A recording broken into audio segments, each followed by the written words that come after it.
शायद कोड से पढ़ा है या विदाउट कोड से पढ़ा है। चलिए कोई बात नहीं। क्या कंफ्यूजन है बताइए। हाँ हाँ हाँ हाँ हाँ हाँ हाँ हाँ। हम्म हम्म हम्म। अच्छा ठीक है, बैठ जाइए, कोई बात नहीं। मतलब आप कहना चाहते हैं, अच्छा कोई बात नहीं, कि जो बुक है उसमें क्या दे रखा है, संडे को बंद से शुरू करा है। कोर्स किसने? हाँ हाँ। अच्छा ठीक है, देखो आप क्या करते होंगे। अच्छा आपने माह के भी कोड याद करे होंगे, वर्ष के भी कोड याद करे होंगे, ठीक है, और फिर शायद दिनों के भी कोड याद करे होंगे, ठीक है। इस तरीके से भाई मैं बता रहा हूं कि मैं आपको एक भी सिंगल कोड याद करने को नहीं बोलूंगा। कैलेंडर जो है देखो सबसे बड़ी चीज़ है। अगर हम याद करने की बात करेंगे तो अगर हम कोई भी चीज़ या हम जैसे बहुत सारे बच्चों की गलतियां, वैसे तो अगर कोड आपको याद रहते हैं तो कैलेंडर सरल हो जाता है, ऐसा नहीं है, लेकिन वो याद रखना भी तो मुश्किल है ना। कभी कभी ऐसा होता है कि वो चीज़ें हमें याद नहीं रहती हैं। तो अगर जो हमारा तरीका है, हमारा जो कॉन्सेप्ट है, अगर हम वो सीखें तो कहीं ना कहीं ज़्यादा बेहतर है, ठीक है। आपको कोड नहीं याद रखने, हम बस जब हम कभी ऐसे सवाल कर रहे होंगे, जैसे मैं आपसे कहूँगा बताओ 29 मार्च 2019 को कौन सा दिन था, ठीक है। 29 मार्च 2019 को कौन सा दिन था। जब केवल इस टाइप का सवाल आएगा, सिर्फ इस टाइप का सवाल, इसके अलावा कोई भी सवाल आएगा कोई मतलब नहीं, किसी भी प्रकार का कोड नहीं लगाना है। जब कोई ऐसा सवाल आ जाएगा कि जिसमें हमें कोई डेट दे रखी होगी, उस पर हमें क्या बताना है, दिन बताना है। तो उसमें बस हम आपसे इतना कहेंगे कि इतना याद रखना कि अगर तुम जब विषम दिन निकालो और अगर 0 आ जाए तो उस दिन क्या होगा, रविवार होगा, और अगर 1 आ जाए तो उस दिन क्या होगा, सोमवार होगा। ऐसे करके नीचे तक जाओगे, अगर 6 आ जाएगा तो उस दिन क्या होगा, शनिवार होगा। और इसको भी याद नहीं रखना यार। एक बात बताओ, 0 का मतलब होता है रविवार, रविवार का मतलब भाई आप छुट्टी का दिन है, मनाते हो, है ना, तो हम 0 से शुरू कर लेंगे, बस बात खत्म। 1 आ गया, शुरुआत 1 से करते हैं तो सोमवार हो गया, बस बात खत्म। और इसमें कुछ याद रखने जैसा कुछ नहीं, ठीक है। चलिए तुम्हारा क्या नाम है बेटा? अनीता। बेटा आज जो है वो मैं पहले रीजनिंग पढ़ा रहा हूँ, ठीक है। वैसे तो मैथ की ही क्लास होती है, क्योंकि जीएस की क्लास हमारी 20 तारीख से स्टार्ट होगी, दिनेश सर 20 तारीख से आएंगे, ठीक है। और कल है छुट्टी, ठीक है। बाकी आप जो है शायद एक ही क्लास ले पाएंगी पहली, और मैथ की अगर ले पाएंगी तो आपको 9 बजे आना पड़ेगा। आप बहुत लेट आई हैं, ठीक है, कोई बात नहीं। चलिए तो अब हम शुरू करते हैं अपना कैलेंडर, ठीक है। कैलेंडर में देखिए, अगर हम आपको सबसे पहले समझाते हैं, कैलेंडर में अगर हम आपको सबसे पहले, जैसे कि अगर मान लो हमारे पास कोई भी एक डेट दे रखी है, जैसे कि आज की डेट कौन सी है, आज मान लीजिए 18 तारीख है, ठीक। तो मैंने यहां पर लिखा कि आज भाई है 18 दिसंबर, 18 दिसंबर 2025। आज जो तारीख है वो आपकी है 18 दिसंबर 2025। तो सबसे पहले हमें ये बताओ कि ये जो डेट है कैलेंडर की, ठीक है, अब हम लोग जो कैलेंडर यूज करते हैं वो कौन सा होता है, ग्रेगोरियन कैलेंडर होता है, ठीक है। ये सब प्रश्न नहीं पूछता है, लेकिन आपसे अगर मैं पूछूं कि जो कैलेंडर हमारी कोई भी डेट अगर लिखी हुई है, ये जो डेट है ये हमें क्या क्या बता रही है, किस किस के बारे में हमें ये बता रही है। तो सबसे पहले ये जो 18 होता है ना, 18 ये क्या होते हैं, आपके दिन, ठीक है। इसके बाद में अगर हम बात करेंगे कि जो दिसंबर होता है ये क्या होता है, आपका माह। और इसके बाद में ये जो 2025 लिखा है ये क्या होता है, ये भी हमें दो चीजें बताता है। क्या क्या बताता है, एक तो ये हमें वर्ष के बारे में बताता है, यानी कि भाई जी ईयर के बारे में बताता है, और दूसरा जो है वो हमें क्या बताता है, शताब्दी के बारे में बताता है, यानी कि सेंचुरी ईयर के बारे में बताता है, ठीक है। अगर हम अभी इस समय रिसेंट में आपसे बात करें कि भाई कौन सी सेंचुरी चल रही है, ठीक है, तो देखो हमेशा ध्यान रखना कि अगर हम आपसे कहें जैसे 1 जनवरी, 1 जनवरी सन 1, भाई कैलेंडर तो यहीं से शुरू हुआ होगा, 1 जनवरी सन 1 यहीं से कैलेंडर शुरू हुआ होगा। और यहां से कैलेंडर शुरू हुआ है, तो इस दिन जो है वो हमने पहला दिन कौन सा माना था, सॉरी सोमवार, कौन सा माना था हमने पहला दिन, सोमवार। ठीक है, यानी कि पहला दिन हमारा क्या था, सोमवार था। अब जैसे कि मान लो यहां से लेकर के जैसे हम मान लो पहुंच गए 31 दिसंबर सन 2000 पर, तो यहां तक हमारी कितनी सेंचुरी कंप्लीट हो चुकी हैं। अगर ये 2025 लिखा है तो कहीं कोई भी बच्चा ये ना समझ ले कि ये 20वीं सेंचुरी चल रही है। 20 सेंचुरी कंप्लीट हो चुकी हैं। सेंचुरी का मतलब क्या होता है, सेंचुरी का मतलब है जैसे कि 100 लिखा है तो 100 का मतलब एक सेंचुरी कंप्लीट हो चुकी। 200 वर्ष हो गए, इसका मतलब 2 सेंचुरी कंप्लीट हो गई। 300 वर्ष हो गए, इसका मतलब तीसरी सेंचुरी कंप्लीट हो गई। ऐसे ही यहाँ पर जब 2000 कंप्लीट हो गया तो इसका मतलब दूसरी सेंचुरी जो है वो हमारी क्या, सॉरी 20वीं सेंचुरी क्या होगी, हमारी कंप्लीट होगी। सेंचुरी का मतलब 100, एक सेंचुरी में 100 साल का डिफरेंस आएगा। तो यहाँ पर अगर हम देखेंगे तो यहां पर आप देखोगे कि 2025 लिखा है, ये वर्ष है, ये आपका शताब्दी है यानी कि सेंचुरी है। तो अगर हम 2000 में बात करते हैं इस समय वर्ष कौन सा है, तो आप कहेंगे भैया जी 25वां वर्ष है। और शताब्दी जो है वो आपकी कौन सी है, तो आप कहेंगे 21वीं शताब्दी है। अब आपसे अगर पूछता है कि आज कौन सा दिन है या कौन सी डेट है, तो आप कहते हो दिन को, आप यहां पर बोलते हो कि भैया आज जो है वो आपका क्या है, 18 दिसंबर है, पूरा नहीं बोलते हो। अगर हम इसे पूरा बोलेंगे तो हम इसको बोलेंगे कि भैया 21वीं शताब्दी का 25वें वर्ष का दिसंबर माह का जो है वो 18वां दिन है आज। अब किसी को इतना एक्सप्लेन नहीं करेंगे हम, यानी कि 21वीं शताब्दी चल रही है, 25वां वर्ष चल रहा है और दिसंबर माह है और दिसंबर माह का 18वां दिन है आज। कोई भी डेट जो है वो हमें 4 चीजों के बारे में बताती है। और इस पूरे चैप्टर में केवल और केवल जो है वो 2 कॉन्सेप्ट हैं। कौन कौन से कॉन्सेप्ट हैं, एक है आपका प्यारे बच्चे लीप ईयर का कॉन्सेप्ट। कौन सा है, लीप ईयर का, यानी कि जिसे हम कहेंगे हिंदी में अधिवर्ष का। ठीक है, अधिवर्ष का कॉन्सेप्ट। और दूसरा जो है वो आपका कौन सा मिलेगा, ऑड डे का। कौन सा मिलेगा भैया, ऑड डे का। ये ऑड डे क्या होते हैं ये भी मैं आपको बताऊंगा, यानी कि विषम दिन। इनको अगर आपने समझ लिया तो फिर आप समझ लो कि पूरा चैप्टर सॉल्व कर लोगे। ये तो जो लीप ईयर का कॉन्सेप्ट है, आप लोग इसको पहले भी पढ़ चुके होंगे, बचपन से पढ़ते चले आ रहे हो कि 4 से भाग करते हैं, रिमाइंडर 0 बचता है, तो जो हमारा वर्ष होता है वो लीप वर्ष होता है। ठीक है, ये तो आप बचपन से पढ़ते चले आ रहे हो। इसमें केवल, और जो विषम दिन है वो हम लोग दिनों में भी विषम दिन निकालना सीखेंगे, माह में भी विषम दिन निकालना सीखेंगे, वर्ष में भी विषम दिन निकालना सीखेंगे और शताब्दी में भी विषम दिन निकालना सीखेंगे। ठीक है, तो हमारे 2 कॉन्सेप्ट होते हैं केवल इस चैप्टर में, जिसमें से सबसे पहले कॉन्सेप्ट के बारे में चलिए हम लोग बात स्टार्ट करते हैं। सबसे पहला है आपका जो ईयर्स की अगर हम बात करेंगे भाई, ईयर्स जो होते हैं इनकी अगर हम बात करेंगे तो जो ईयर यानी कि वर्ष होते हैं वो कितने टाइप के होते हैं, 2 टाइप के। एक होता है आपका नॉर्मल ईयर और एक होता है कौन सा भैया, लीप ईयर। एक होता है नॉर्मल ईयर और एक होता है लीप ईयर। अगर हम नॉर्मल ईयर में बात करते हैं तो नॉर्मल ईयर में जो मतलब अगर हम बात करेंगे नॉर्मल ईयर में, तो नॉर्मल ईयर में जो दिनों की संख्या होती है वो आपकी कितनी होती है, 365 होती है। और यही अगर हम लीप ईयर में बात करेंगे तो लीप वर्ष में जो दिनों की संख्या हो जाती है वो आपकी कितनी हो जाती है, 366। दोनों में डिफरेंस क्या होता है कि यहाँ पर जो फरवरी होती है आपकी वो कितने की होती है भैया, यहाँ पर फरवरी जो है वो कितने की होती है, 28 की होती है। और यहाँ पर जो फरवरी आपकी मिलेगी वो कितने की होती है भैया, 29 की होती है। यहाँ पर जो आपकी फरवरी होगी वो भैया जी कितने की होगी, 29 की होगी। ठीक है, अब अगर हम बात करते हैं कि 365 दिन क्यों होते हैं एक दिन में, क्योंकि आप सभी जानते हैं जो पृथ्वी है वो सूर्य का चक्कर जो है वो कितनी दिनों में लगाती है, जो पृथ्वी है आपका वो सूर्य का चक्कर कितने दिनों में लगाती है, तो आप कहेंगे कि भैया वो लगाती है 365 दिन 5 घंटे 48 मिनट और 40 सेकंड में।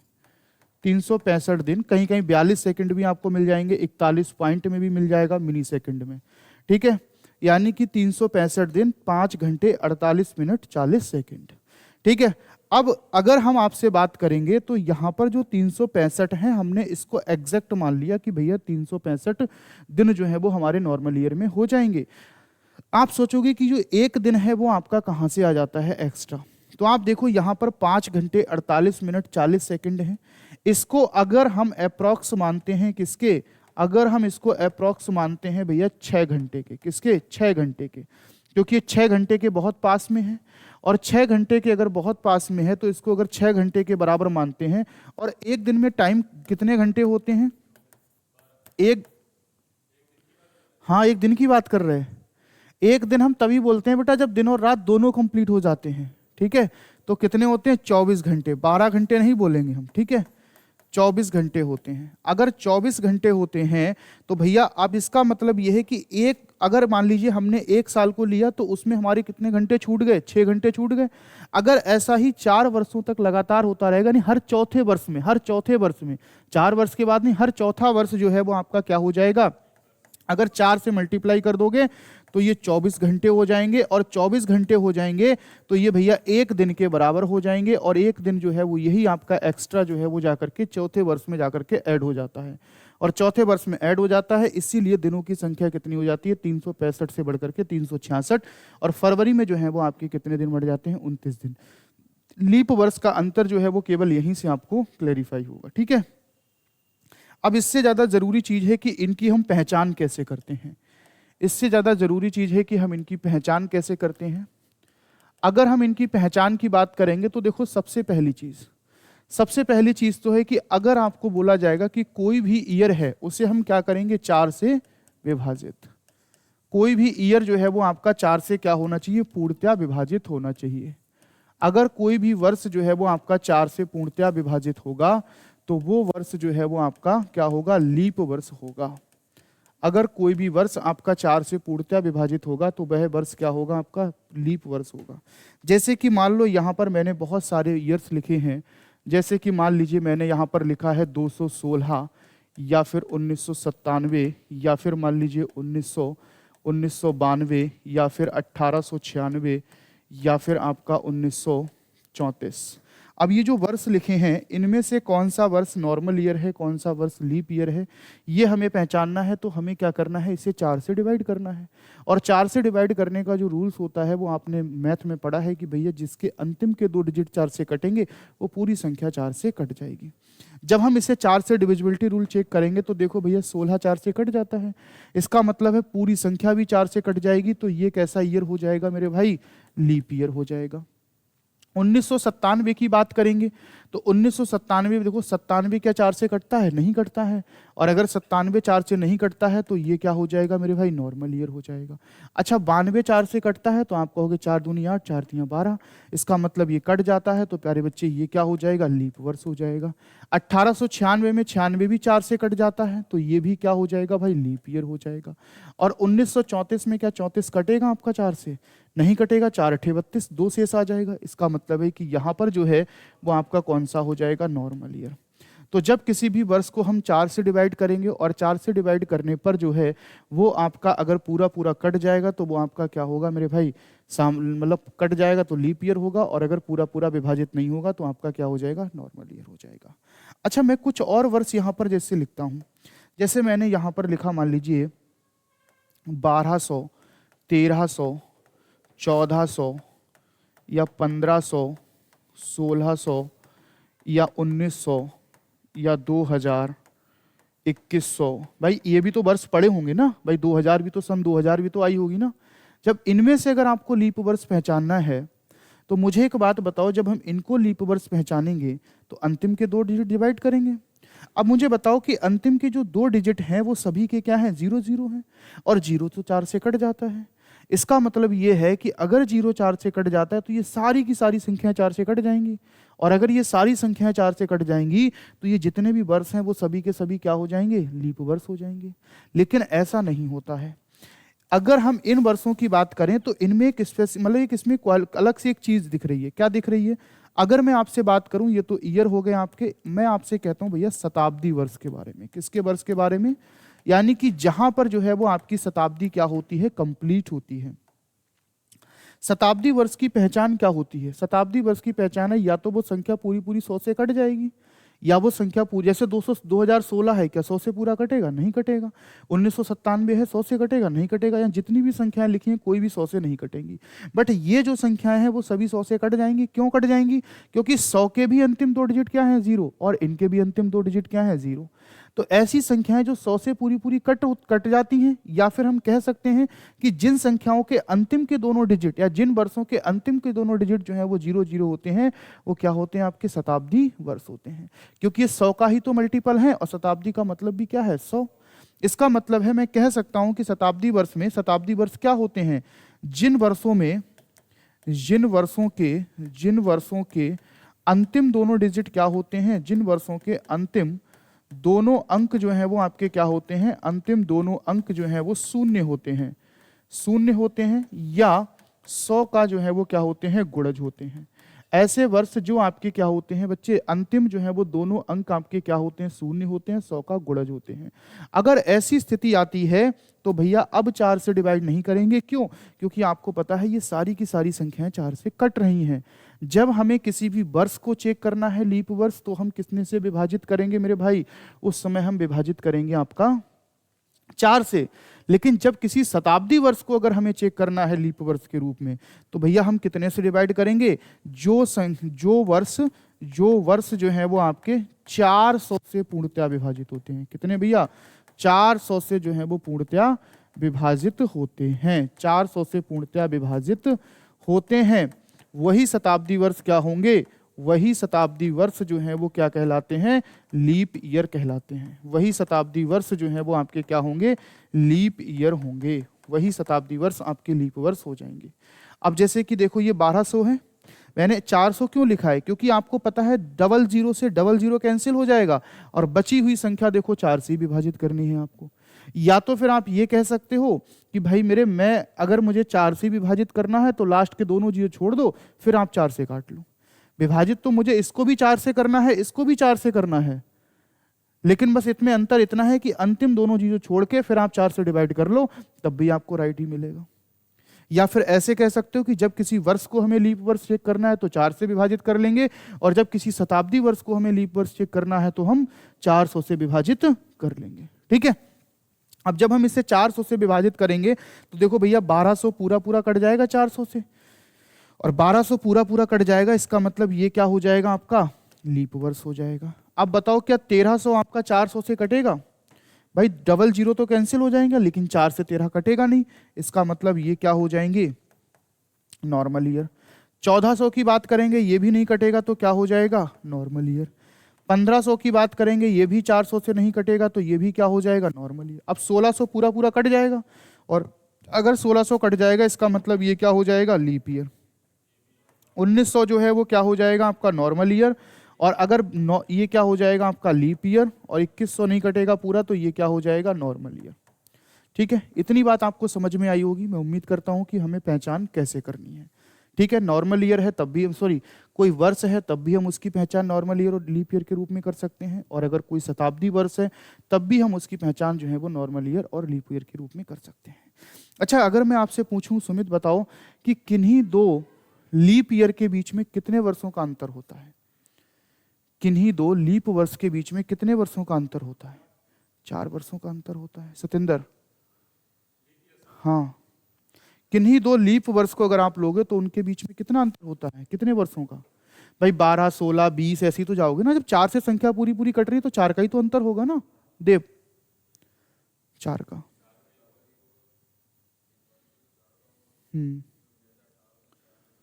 हाँ, यही चीज देखो, आप देखो कि अगर हम आपसे कहें कि लीप वर्ष, अगर हम डिफरेंस देखते हैं, अंतर देखते हैं, अगर मैं आपसे कहूं कि किन्हीं दो लीप वर्ष के बीच में अंतर कितना होता है, यानी कि किन्हीं दो लीप वर्ष के बीच में डिफरेंस, लीप वर्ष के बीच अगर हम अंतर देखेंगे यानी कि डिफरेंस देखेंगे तो अंतर कितना होगा? जैसे कि मैंने यहां पर देखिए लिखा है कि भैया 1996 और सन 2000 और फिर सन 2004, फिर हमने लिखा है यहाँ पर 1896 और एक लिखा है आपका 1900 और फिर लिखा है 1904। इसके अलावा हमने 2 वर्ष और लिखे हैं, यानी कि जैसे मान लीजिए आपका 1932, 1936 और 1940। या फिर अगर हम बात करते हैं 1620, 1640, एक 2000 की कोई संख्या ले लो, जैसे कि 2008, 2012 और 2016। अब देखिए हमें 4 से अगर चेक करना है तो भैया हमें क्या करना है? अगर हम बात करेंगे तो ये इनमें से जो 6 आपको लिखे हुए दिखाई दे रहे हैं, क्या कोई भी इनमें से शताब्दी वर्ष हो सकता है? नहीं, इनमें से कोई भी शताब्दी वर्ष नहीं हो सकता, क्योंकि इनमें किसी भी अंतिम के दोनों अंक जीरो नहीं है। तो भैया ये भी संख्या 4 से कट रही है, इसका मतलब ये भी क्या है आपका लीप ईयर है। ये भी संख्या 4 से कट रही लीप ईयर है, ये भी संख्या 4 से कट रही लीप ईयर है, और ये भी लीप ईयर है। अच्छा, इसमें 8 में कितना जोड़ेंगे, 12 आ जाएगा प्लस का 4। 12 में कितना जोड़ेंगे, प्लस का 4। यहाँ तो 4 का ही डिफरेंस मिल रहा है। अच्छा, 32 भी पूरा पूरा कट जाता है, ये भी लीप ईयर है। 36 भी पूरा पूरा कट जाता है, ये भी लीप ईयर है, और ये भी पूरा कट जाता है। तो यहाँ भी 32 में कितना जोड़ेंगे, प्लस का 4। 36 में भी कितना जोड़ेंगे, प्लस का 4। यानी कि यहाँ पर हम देख रहे हैं कि जितने भी आपके लीप ईयर्स हैं उन सभी के बीच में कितने का अंतर है, 4 का अंतर है। अच्छा, 1996, अच्छा एक बात बताओ, ये 1932 में कौन सी शताब्दी चल रही है, 20वीं, क्योंकि 19 कंप्लीट हो चुकी है। 1932 भी 20वीं शताब्दी है, 1936 भी 20वीं शताब्दी है, और 1940 भी 20वीं शताब्दी है। और 2008 में कौन सी शताब्दी है, 21वीं। और 2012 में कौन सी शताब्दी है, 21वीं। और 2016 में कौन सी है, 21वीं। यहाँ तीनों में क्या है, 21वीं शताब्दी है। 1996 से जब हम 2000 पे जाएंगे, 1996 से जब हम 2000 पे जाएंगे, तो जब हम 2000 पे जाएंगे तो इसका मतलब क्या है, यहाँ पर कितना हो रहा है भाई, प्लस का 4। यहाँ भी कितना हो रहा है, प्लस का 4। अब 1996 भी जो है वो आपका क्या है, लीप ईयर है। सन 2000 भी आपका क्या है, लीप ईयर है। और सन 2004 भी क्या है, आपका लीप ईयर है। अब 1996 में कौन सी शताब्दी है, 20वीं। और 2000 में कौन सी है, ये भी 20वीं शताब्दी कंप्लीट हो गई। और 2004 में कौन सी है, 21वीं। यानी कि यहाँ पर हम सेम शताब्दी में रहे, और यहाँ पर हमने जो है वो अपनी शताब्दी क्या कर ली, चेंज कर ली। जब हम शताब्दी चेंज किए तब भी हमारा जो डिफरेंस है वो कितना रहा, 4 सालों का। लेकिन जब हम इसमें देखेंगे, यहाँ पर देखो, जब भी हम यहाँ पर देखेंगे तो 1896 4 से कटेगा, यानी कि लीप ईयर है। 1904 भी 4 से कटेगा, यानी कि लीप ईयर है। जब 1900 को चेक करोगे तो 1900 को कितने से चेक करोगे, 400 से। और 1900 से क्या 400 कटता है, नहीं कटता है। इसका मतलब ये नॉर्मल ईयर होगा। अब आप जरा यहाँ पर देखोगे, 1896 में हमने प्लस का 4 किया, 1904 में भी हमने प्लस का 4 किया। अब आप बताओ कि एक 1896 से और 1904 के बीच में क्या और कोई ऐसा वर्ष पड़ेगा जो लीप वर्ष होगा, कोई नहीं पड़ेगा। तो इसका मतलब यहां पर देखो कि जो डिफरेंस है वो कितने का हो गया है, +4 यहां कर रहे हैं, +4 यहां कर रहे हैं। यानी 1896 के बाद सीधे जो है वो क्या पड़ेगा, 1904। जैसे कि मैं यहां पर और एक संख्या और लिख लेता हूं, जैसे कि 1796, इसके बाद क्या आएगा 1800, और 1800 के बाद क्या आएगा 1804। अब 1796 जो है ये तो आपका क्या होगा, लीप ईयर होगा। और 1804 भी आपका क्या होगा, लीप ईयर होगा। लेकिन 1800 जो है वो क्या होगा मेरे भाई, नॉर्मल ईयर होगा। अब इनके बीच में यहां से यहां तक जाओगे तब भी कितने का अंतर है, +8 का। तो हम यहां से कह सकते हैं कि जब हम किसी एक ही शताब्दी में रहते हैं उस समय प्रत्येक नॉर्मल ईयर के बीच का जो डिफरेंस होता है वो आपका लगातार, ऐसा नहीं कि मतलब आपने पहला 4 ले लिया फिर उसके बाद 36 ले लिया तब भी बोलो 4 का डिफरेंस है। किन्हीं दो लगातार जो लीप वर्ष हैं उनके बीच का डिफरेंस 4 ही रहता है। और जब हम एक शताब्दी से दूसरी शताब्दी में जाते हैं और जिस शताब्दी को हम क्रॉस कर रहे हैं, अगर वो शताब्दी वर्ष जो है वो लीप वर्ष है तब भी डिफरेंस कितने का रहेगा, 4 का। लेकिन वो शताब्दी वर्ष अगर लीप वर्ष नहीं है तो डिफरेंस कितने का हो जाएगा, 8 का हो जाएगा। यानी कि यहां पर देखो 1800 जो है वो आपका लीप वर्ष नहीं है, इसीलिए तो डिफरेंस 8 का हो गया। और यहां पर देखो 1900 लीप वर्ष नहीं है, इसीलिए कितने का हो गया डिफरेंस, 8 का हो गया। बट यहां भी तो हम शताब्दी क्रॉस कर रहे हैं, लेकिन यहां पर जो है वो आपका लीप वर्ष कितने का रहा है भाई, यहां पर लीप वर्ष मतलब डिफरेंस जो है वो +4 ही रहा, क्योंकि जो लीप वर्ष पड़ रहा है वो भी आपका क्या है, यहाँ पर लीप मतलब जो भी शताब्दी वर्ष पड़ रहा है वो भी आपका क्या है, लीप वर्ष है। तो कहने का मतलब है कि जब एक ही शताब्दी में रहते हैं तो डिफरेंस हमेशा 4 का होगा किन्हीं दो लगातार लीप ईयर्स में। और अगर शताब्दी को क्रॉस करेंगे, अगर शताब्दी वर्ष आपका लीप वर्ष है तो जो है वो 4 का ही डिफरेंस रहेगा, और अगर लीप वर्ष नहीं है तो डिफरेंस कितने का हो जाएगा, आपका 8 का हो जाएगा। ठीक है, चलिए अब हम बात करते हैं कि हम लीप ईयर ज्ञात कैसे करेंगे। हम लीप ईयर जो है वो ज्ञात कैसे करेंगे। मान लो कि अगर मैं आपसे कहूँ कि लीप ईयर को ज्ञात करना, जैसे कि बताओ भैया 10 वर्षों में जो है वो कितने लीप वर्ष होंगे, 10 वर्षों में जो है वो आपके कितने लीप वर्ष होंगे। या मैं आपसे कहूं कि बताओ 35 वर्षों में जो है वो आपके कितने लीप वर्ष होंगे। या फिर अगर मैं आपसे कहूं कि बताओ भैया बताओ जो है 78 वर्षों में कितने लीप वर्ष होंगे। ठीक है, अगर आपको इस तरीके से निकालना है, या फिर मान लो कि जैसे 136 वर्षों में कितने लीप वर्ष होंगे, अगर आपको ये निकालना है तो भैया आप क्या करेंगे, कुछ नहीं, सीधे सीधे 4 से विभाजित कर देंगे। अगर हम इसे 4 से विभाजित करेंगे तो जितना आपका भागफल जाएगा, या जितना जो है वो आपका कह सकते हैं कि जितनी बार भाग जाएगा, वही जो है वो आपका क्या हो जाएगा, लीप वर्ष हो जाएगा। यानी कि 4 दूनी 8, 2 बार पूरा पूरा कट जाएगा, तो 2 ही हमारे क्या हो जाएंगे मेरे भाई, यहाँ पर लीप वर्ष हो जाएंगे। 2 ही जो है वो हमारे क्या हो जाएंगे, लीप वर्ष। 35 को अगर हम 4 से भाग करेंगे तो कितना आ जाएगा, 4 अट्ठे 32, यानी कि 8 लीप। 3 4 अट्ठे 32 होता है ना, हाँ 3 थोड़ा लीप ईयर होंगे।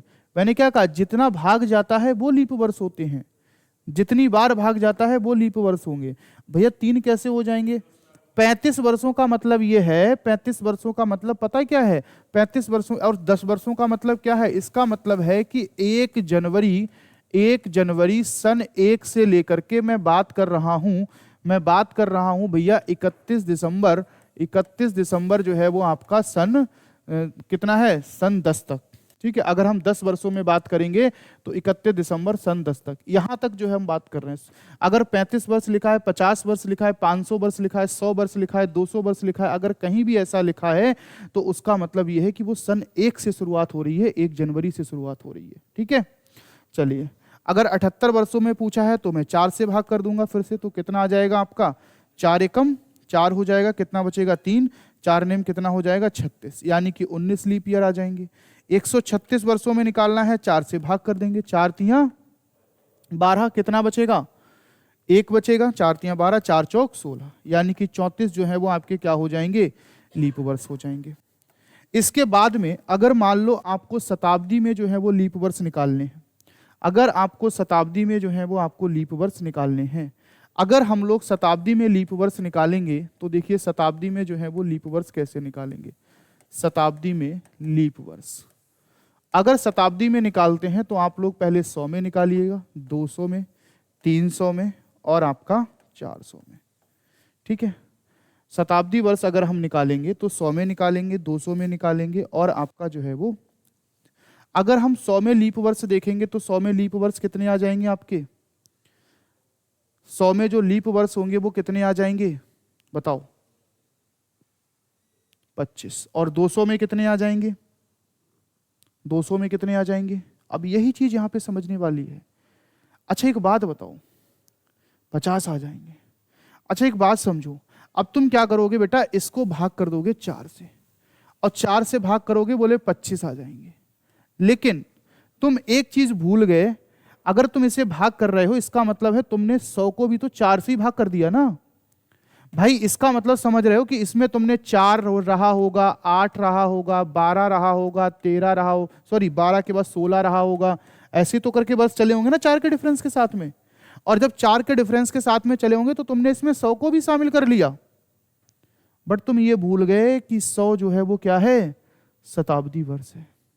और 100 को चेक करने के लिए तुम्हें कितने से, 4 से नहीं 400 से भाग करना पड़ेगा। अब कोई ये मत कर देना कि बोले सीधे यहां 400 लिख दे, बोले कट ही नहीं रही तो कोई भी लीप वर्ष नहीं है, ऐसा नहीं है। इसका मतलब है मैं आपसे ये कहना चाह रहा हूं कि मेरे भाई अगर जो है, अगर तुम्हें 100 वर्षों में लीप वर्ष चेक करने हैं तो तुम्हें क्या करना पड़ेगा, 1 से 96 तक मान के चलोगे तो 4 से भाग करना पड़ेगा, और फिर 100 को जो है वो कितने से भाग करना पड़ेगा, 400 से भाग करना पड़ेगा। अब आप देखोगे जब 96 में हम 4 से भाग करेंगे तो कितना आएगा, 24 चौक 96 होता है, प्लस 400 से 100 को भाग करेंगे तो कितना आएगा 0, यानी कि 100 वर्षों में जो लीप वर्ष होंगे वो कितने होंगे, 24 होंगे। ये चीज आप ये सारी चीजें आपको डायरेक्ट याद रखनी पड़ेंगी। 100 वर्षों में जो लीप वर्ष होंगे वो कितने होंगे, 24, यानी कि यहां पर जो लीप वर्ष आ जाएंगे वो कितने आ जाएंगे, 24। हाँ 2 बार बताएंगे, 1 बार क्यों भाई, मुझे 100 वर्षों में जो है वो लीप वर्ष पता करने हैं।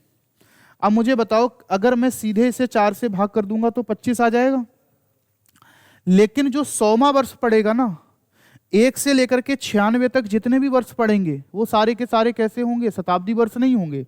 लेकिन जो 100वां वर्ष पड़ेगा वो तो शताब्दी वर्ष होगा ना।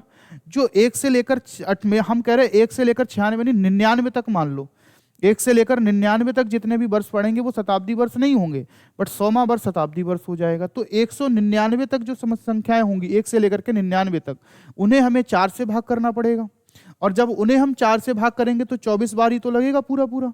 फिर इसके बाद जो 100वां वर्ष है उसे चेक करने के लिए हम 4 से नहीं बल्कि 400 से भाग करेंगे, और जब हम उसे 400 से भाग करेंगे तो क्या 100 4 से कटेगा? नहीं कटेगा। इसका मतलब है कि उसमें जो है वो आपका 0 होगा, यानी कि 24 वर्ष आ जाएंगे। समझ आया नहीं? आ गया ना? ठीक है। अब मुझे बताओ कि भैया 100 का डबल कितना होता है? 200। तो 24 का डबल कितना हो जाएगा? 48। यानी कि इसमें जो वर्ष हैं वो कितने हो जाएंगे? 48 लीप वर्ष हो जाएंगे। 48 जो है वो आपके क्या हो जाएंगे?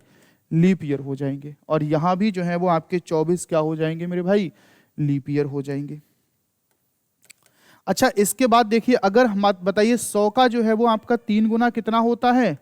300। तो 24 का 3 गुना कितना हो जाएगा? 72 लीप ईयर हो जाएंगे। अच्छा, 100 का 4 गुना कितना होता है? 400। तो 24 का 4 गुना कितना हो जाएगा? 96, यानी कि 96 लीप ईयर हो जाएंगे। क्या ये सही लिखा है हमने? 96 लीप ईयर जो लिखा है वो क्या सही लिखा है? क्यों लिखा है गलत? आए?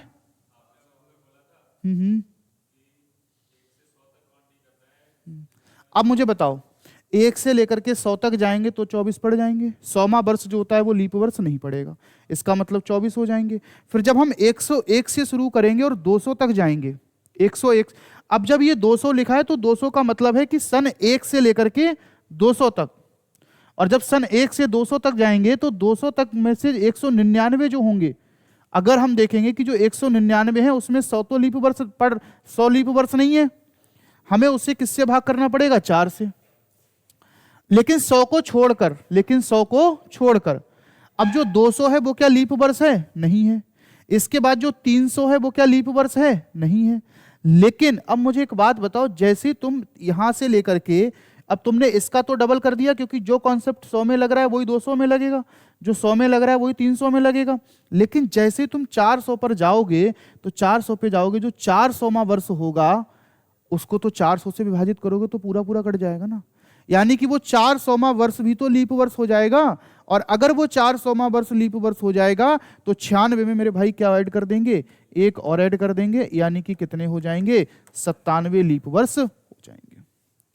तो 100 में कितने होंगे? 24। 200 में 24 का डबल 48, और 300 में कितने होंगे? 72, और हमारा जो 400 हो जाएगा उसमें कितने हो जाएंगे? आपके 97। ठीक है, समझ आया ना क्यों हुए 97? ठीक है अनीता, 97 क्यों हुए?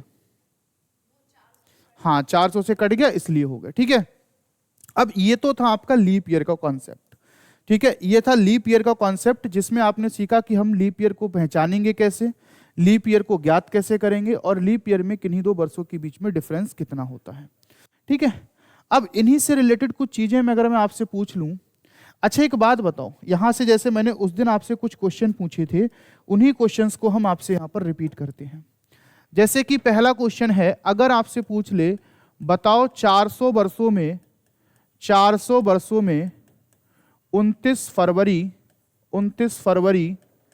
कितनी बार आएगी? 400 वर्षों में 29 फरवरी कितनी बार जो है वो आपकी आएगी? दूसरा मैं यहां पर आपसे लिख लूं भैया कि 400 वर्षों में 29 तारीख कितनी बार आएगी? 29 तारीख कितनी बार आएगी? या फिर अगर आपसे पूछ ले कि 400 वर्षों में 30 तारीख कितनी बार आएगी? 30 तारीख कितनी बार आएगी? और 400 वर्षों में 31 तारीख कितनी बार आएगी? 400 वर्षों में 31 तारीख कितनी बार आएगी? अब इससे नीचे बात नहीं करेंगे। क्यों नीचे बात नहीं करेंगे? अगर तुम कह दो कि सर 28 कितनी बार आएगी, 27 कितनी बार आएगी, 26 कितनी बार आएगी, 1 तारीख कितनी बार आएगी, तो 1 से लेकर के 28 तक की जितनी तारीखें हैं वो हर एक महीने में पड़ती हैं। भाई जनवरी में भी 28 जनवरी आती है, फरवरी में भी 28 फरवरी आती है। तो अगर मैं आपसे पूछ लूं कि 1 साल में 28 तारीख कितनी बार आती है? 12 बार। तो 400 वर्षों में 4800 बार आएगी। अगर मान लो मैं आपसे पूछ लूं कि 29 मतलब जैसे कि 27 तारीख कितनी बार आती है, तो 1 साल में 12 बार, 400 वर्षों में 4800 बार। तो 1 साल में 12 बार है, जितनी बार वर्षों से है उतने से मल्टीप्लाई कर दो। अगर ये 28 या 28 से नीचे कोई भी तारीख आपको दे रखी है, 28 या 28 से कम कोई भी तारीख आपको दे रखी है, और आपसे पूछ ले कि 400 वर्षों में, 200 वर्षों में, 500 वर्षों में कितनी बार आएगी, तो उसे सीधे सीधे 12 से मल्टीप्लाई कर दो बस। अच्छा, अगर मान लो योगेश वो ये पूछ ले कि 200 वर्षों में 28 मार्च कितनी बार आएगा, 200 वर्षों में 28 मार्च कितनी बार आएगा योगेश, 28 मार्च कितनी बार आएगा 200 वर्षों में सत्येंद्र, काहे से गुणा कर देंगे। तुम यार मुझे जा बताओ कि 28 मार्च एक साल में कितनी बार आउत, हाँ कितनी बार आउत, एक ही दांव आउत खाली, अगर एक दांव आउत है तो 200 साल में 200 दांव तो ये है। हमने 28 तारीख नहीं बोला, हमने 28 मार्च बोला है, ठीक है, ये बात ध्यान रखो। ये केवल सवाल नहीं है, ये बस केवल तुम्हें कंफ्यूज करने वाले, एकदम तुम हड़बड़ा जाओगे इन चीजों में, बस और कुछ नहीं है, ये सवाल नहीं है, ये मतलब तुमकी समझ है तुम्हारी खाली बस। तो बताओ इनका आंसर क्या होगा। तो भाई अगर हम बात करें कि 400 वर्षों में 29 फरवरी कितनी बार आएगी, तो 29 फरवरी कब आती है, लीप वर्ष में तो 29 फरवरी आती है। और जरा पीछे देखो कि 400 वर्षों में लीप वर्ष कितने होते हैं, 97। तो आप यही तो कह दोगे कि भैया 400 वर्षों में 29 फरवरी कितनी बार आएगी, 97 बार। अब आपसे पूछेगा कि 400 वर्षों में 29 तारीख कितनी बार आती है।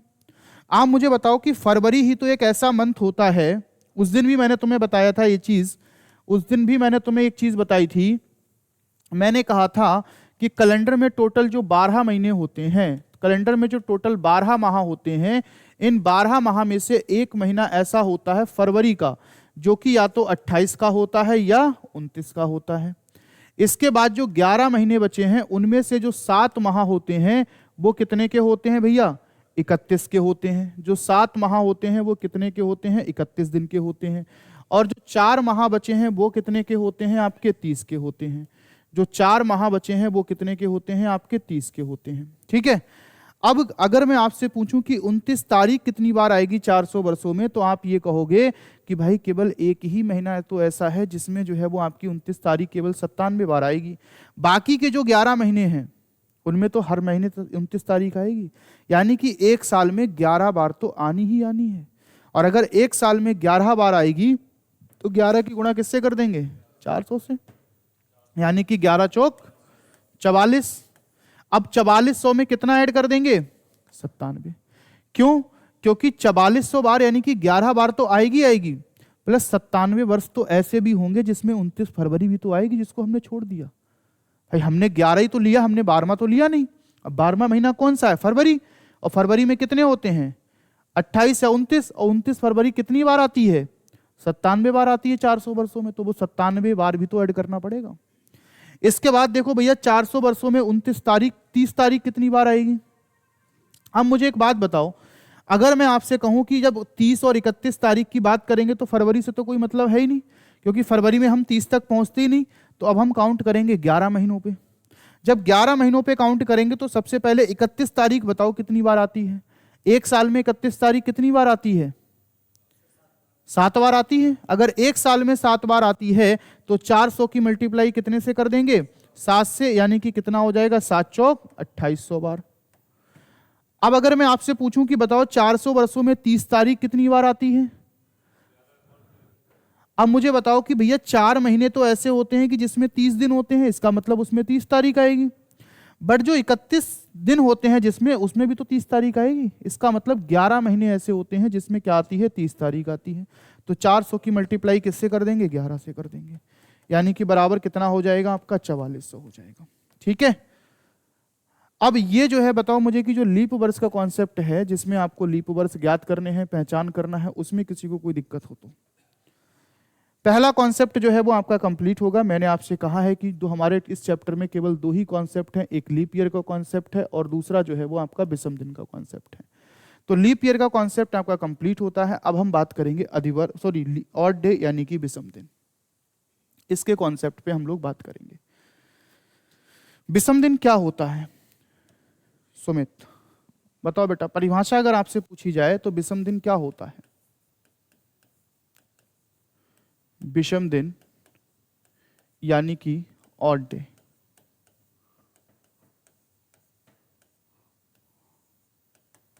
देखो अगर मैं आपसे कहूं कैलेंडर में कितने दिन, मतलब एक सप्ते में कितने दिन होते हैं?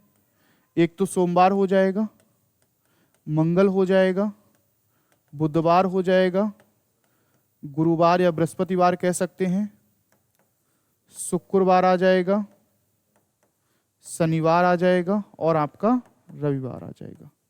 ठीक है, यानी कि टोटल एक सप्ते में कितने दिन हैं आपके? 7 दिन हैं। अगर मान लो कि हमने शुरुआत सोमवार से की, सोमवार, मंगल, बुध, बृहस्पति, शुक्र, शनि, रविवार, और फिर इसके बाद कौन सा दिन आ जाएगा? सोमवार आ जाएगा। तो अगर मैं आपसे कहूं कि 1 2 3 4 5 6 7 और फिर 8वां दिन कौन सा आ गया? सोमवार। फिर मैं आपसे कहूं कि 8 9 10 11 12 13 14, फिर 15वां दिन कौन सा आ गया? सोमवार। यानी कि आप देखोगे ये 7 दिन के बाद ही तो दिन रिपीट हो जाता है, 7 से ज्यादा दिन ही नहीं होते हैं। यानी कि 7 से जो है दिन अगर ज्यादा नहीं होते हैं तो 7 दिन के बाद हमारा दिन क्या हो जाता है? रिपीट हो जाता है। तो यहां पर हम ये कह सकते हैं मेरे भाई कि अगर विषम दिन क्या होते हैं? विषम दिन और कुछ नहीं है। विषम दिन का मतलब यह है कि अगर हम किसी भी संख्या को 7 से भाग करेंगे और जो रिमाइंडर शेष आएगा वही हमारे क्या हो जाएंगे? विषम दिन हो जाएंगे। 7 से ही भाग क्यों करते हैं? क्योंकि कैलेंडर में 7 ही दिन होते हैं और 7 दिन के बाद जो है वो आपका क्या हो जाता है? दिन रिपीट हो जाता है। ठीक है, तो विषम दिन क्या होते हैं? हम कह सकते हैं 7 से विभाजित करने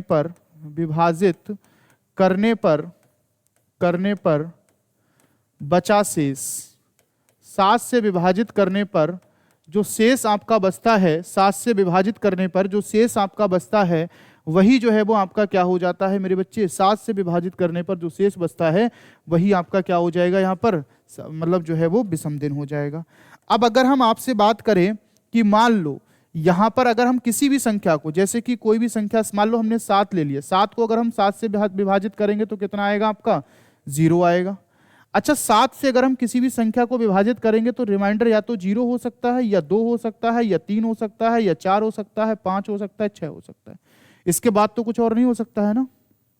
अगर हम किसी भी संख्या को मान लो कि 7 से विभाजित कर रहे हैं तो 7 से विभाजित करने पर शेषफल तो हमेशा संख्या से छोटा ही होता है। तो शेषफल या तो 6 हो सकता है, या 5 हो सकता है, या 4 हो सकता है, या 3 हो सकता है, या 2 हो सकता है, या 1 हो सकता है, या 0 हो सकता है। अगर ऐसा केस बनता है तो इस केस में देखिए क्या है, अगर हम 0 की बात करेंगे तो 0 जो है वो आपके कम से कम यानी कि जो हम बात करेंगे तो विषम दिन जो है वो कम से कम कितने हो सकते हैं? आपके 0 हो सकते हैं। और विषम दिन जो है वो ज्यादा से ज्यादा कितने हो सकते हैं? 6 हो सकते हैं। विषम दिन जो है वो ज्यादा से ज्यादा कितने हो सकते हैं भैया? 6 हो सकते हैं। विषम दिन ज्यादा से ज्यादा कितने हो सकते हैं? 6, इससे ज्यादा नहीं हो सकते हैं। अच्छा, विषम दिन हम लोग निकालते क्यों हैं? इसकी जरूरत क्यों पड़ती है? पहले तो ये समझ लो, फिर बाद में ही निकालना सीखेंगे। जरूरत क्यों पड़ती है? जैसे मैंने तुमसे कहा कि भैया बताओ, आज अगर हमारा सोमवार है तो बताओ आज से 8 दिन के बाद कौन सा दिन होगा? 8 तो बहुत आसान है, तुम गिन लोगे। अगर मान लो वो कह दे कि आज सोमवार है और बताओ आज से 57 दिन के बाद कौन सा दिन होगा। अब 57 दिन के बाद अगर है तो हम ऐसे गिनेंगे थोड़ो ना। हमें पता है कि 7 दिन के बाद दिन क्या हो जाता है? रिपीट हो जाता है। और अगर दिन रिपीट हो जाता है तो हम इसे क्या करेंगे भैया? 7 से भाग करेंगे। 7 8 56, कितना बचा? प्लस का 1, और प्लस का 1 बचा है। इसका मतलब है कि सोमवार से एक दिन आगे जाएंगे, और सोमवार से एक दिन आगे जाएंगे तो क्या पड़ेगा भैया? मंगल आ जाएगा। अगर मान लो कि मैं आपसे कहूं कि अगर आज सोमवार है, आज जो है वो आपका सोमवार है, और आज से जो है वो 48 दिन बाद जो है वो कौन सा दिन होगा?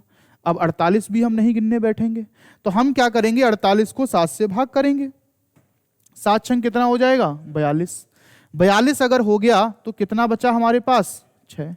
7 छंग 42, कितना बचा हमारे पास? 6। इसका मतलब यह है कि हमें 6 दिन आगे जाना है। अब मेरे भाई एक बात और ध्यान रखना कैलेंडर में, अगर ये प्लस का 6 है और अगर हमें 6 दिन आगे जाना है, अगर हम सोमवार से 6 दिन आगे जाएंगे, 1 2 3 4 5 6, तो क्या आएगा आपका? रविवार आएगा। भाई सोमवार से अगर 6 दिन आगे जाएंगे तो आप देखो 1 2 3 4 5 6 यानी कि रविवार आएगा। अगर हम 6 दिन आगे ना जाएं, सोमवार से एक दिन बैक में यानी कि पीछे चले जाएं, तब भी तो रविवार ही आएगा। तो इसका मतलब यह है कि अगर हम प्लस का 6 ना करके हम क्या बोल देंगे? माइनस का 6 बोल देंगे। यानी कहने का मतलब यह है कि अगर मेरे भाई प्लस में एक दिन आ जाए वो अगर प्लस में एक दिन आगे जाओ या माइनस का 6 यानी कि 6 दिन पीछे जाओ, एक ही बात होती है। अगर प्लस के 2 दिन आ जाएं चाहे माइनस के 4 दिन हो जाएं, एक ही बात होती है। प्लस के 2 दिन आगे चले जाओ या माइनस के 4 नहीं 5, कितना होगा 5। इसके बाद प्लस के 3 आ जाएं तो आप क्या कर सकते हो, माइनस के 4। अगर प्लस के 4 आ जाएं तो माइनस का 3। इसके बाद अगर बात करेंगे प्लस का जो है वो आपका 5 हो जाए तो माइनस का 2, प्लस का 6 हो जाए तो माइनस का 1। यानी कहने का मतलब ये है, अगर जैसे शेषफल प्लस में मान लो 6 बच गया तो तुम 6 दिन आगे ना जाके 1 दिन पीछे चले जाओ। और अगर मान लो माइनस का 6 बच गया, अब मुझे 6 दिन पीछे जाना है तो तुम 6 दिन पीछे ना जाके 1 दिन आगे चले जाओ। मतलब जहां पे कम बन जाए। अब टोटल जोड़ देखो कितना है, 5 और 2 7, 6 और 1 7, 4 3 7, 3 4 7, 5 2 7, 6 और 1 7, यानी कि 7 ही होना चाहिए।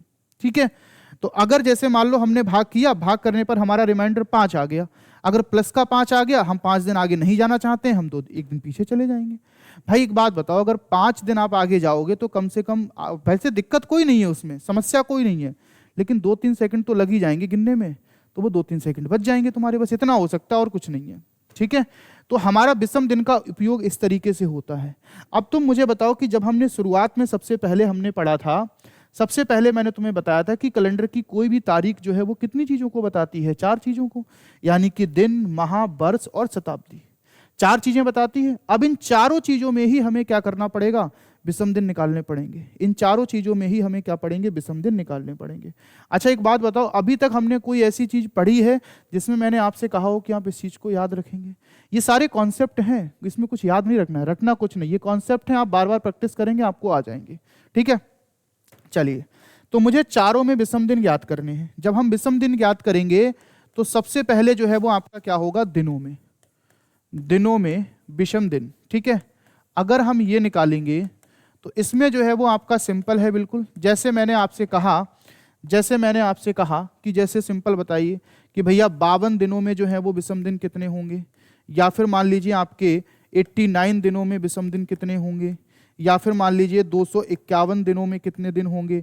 मतलब ऐसे बोल देगा कि जैसे आज सोमवार है, 251 दिनों बाद कौन सा दिन होगा, आज मंगलवार है, आज से 89 दिन पहले और बाद वाले भी क्वेश्चन बनेंगे, वो तो मैं अभी बाद में कराऊंगा। या आपको बोल देगा कि 89 दिन पहले कौन सा दिन होगा। तो अब आप सोचिएगा कि ना तो आप 89 दिन लिख के जो है पीछे जाओगे, ना ही आगे जाओगे, तो आप सीधे सीधे क्या करोगे, इसको 7 से भाग। जब 7 से भाग करेंगे मेरे भाई तो इसका मतलब क्या है, 7 7 49, यानी कितना बचा, 3। अब 3 बचा है तो प्लस का 3 है, या तो 3 दिन आगे जाओ या माइनस के 4 दिन पीछे चले जाओ। जब इसको 7 से भाग करेंगे तो 7 एकम 7, कितना बचेगा 1, फिर 7 दूनी 14, तो कितना बचा 5। यानी कि या तो प्लस का 5 या माइनस का 2, या तो 5 दिन आगे जाओ या 2 दिन पीछे जाओ।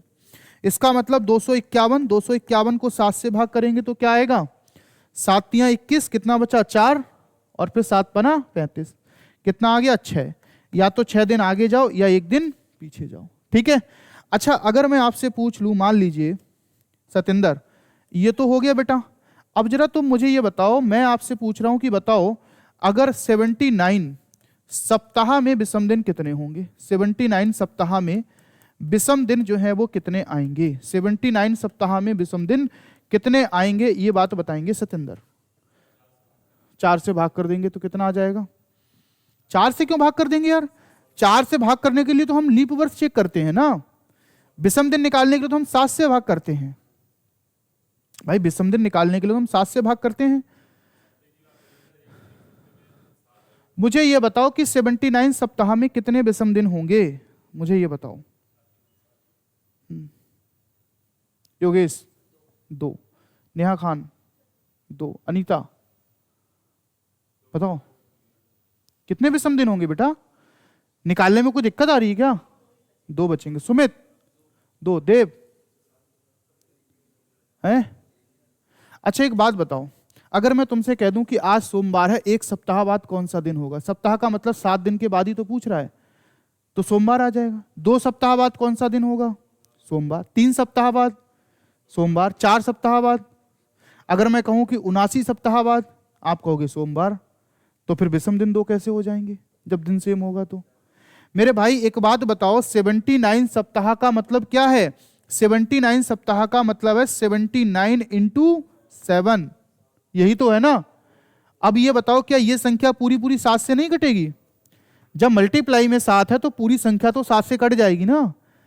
चाहे कितने भी सप्ताह ले लो आप, 100, 200, 400, 500, 1000, 2000, जितने भी सप्ताह ले लो, लेकिन सप्ताह में विषम दिनों की संख्या कितनी होती है? 0 होती है।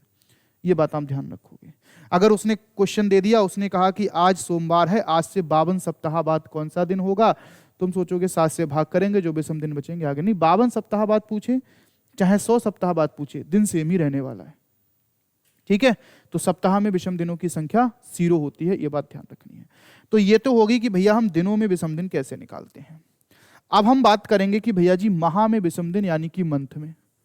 अब हम किस में बात करेंगे? मंथ में। जब हम मंथ में विषम दिनों की संख्या निकालेंगे तो भैया जैसे कि जितने भी मंथ हैं उन सबको एक बार लिखते हैं आपका। जनवरी, फरवरी, मार्च, अप्रैल, मई, जून, जुलाई, अगस्त, सितंबर, अक्टूबर, नवंबर और दिसंबर।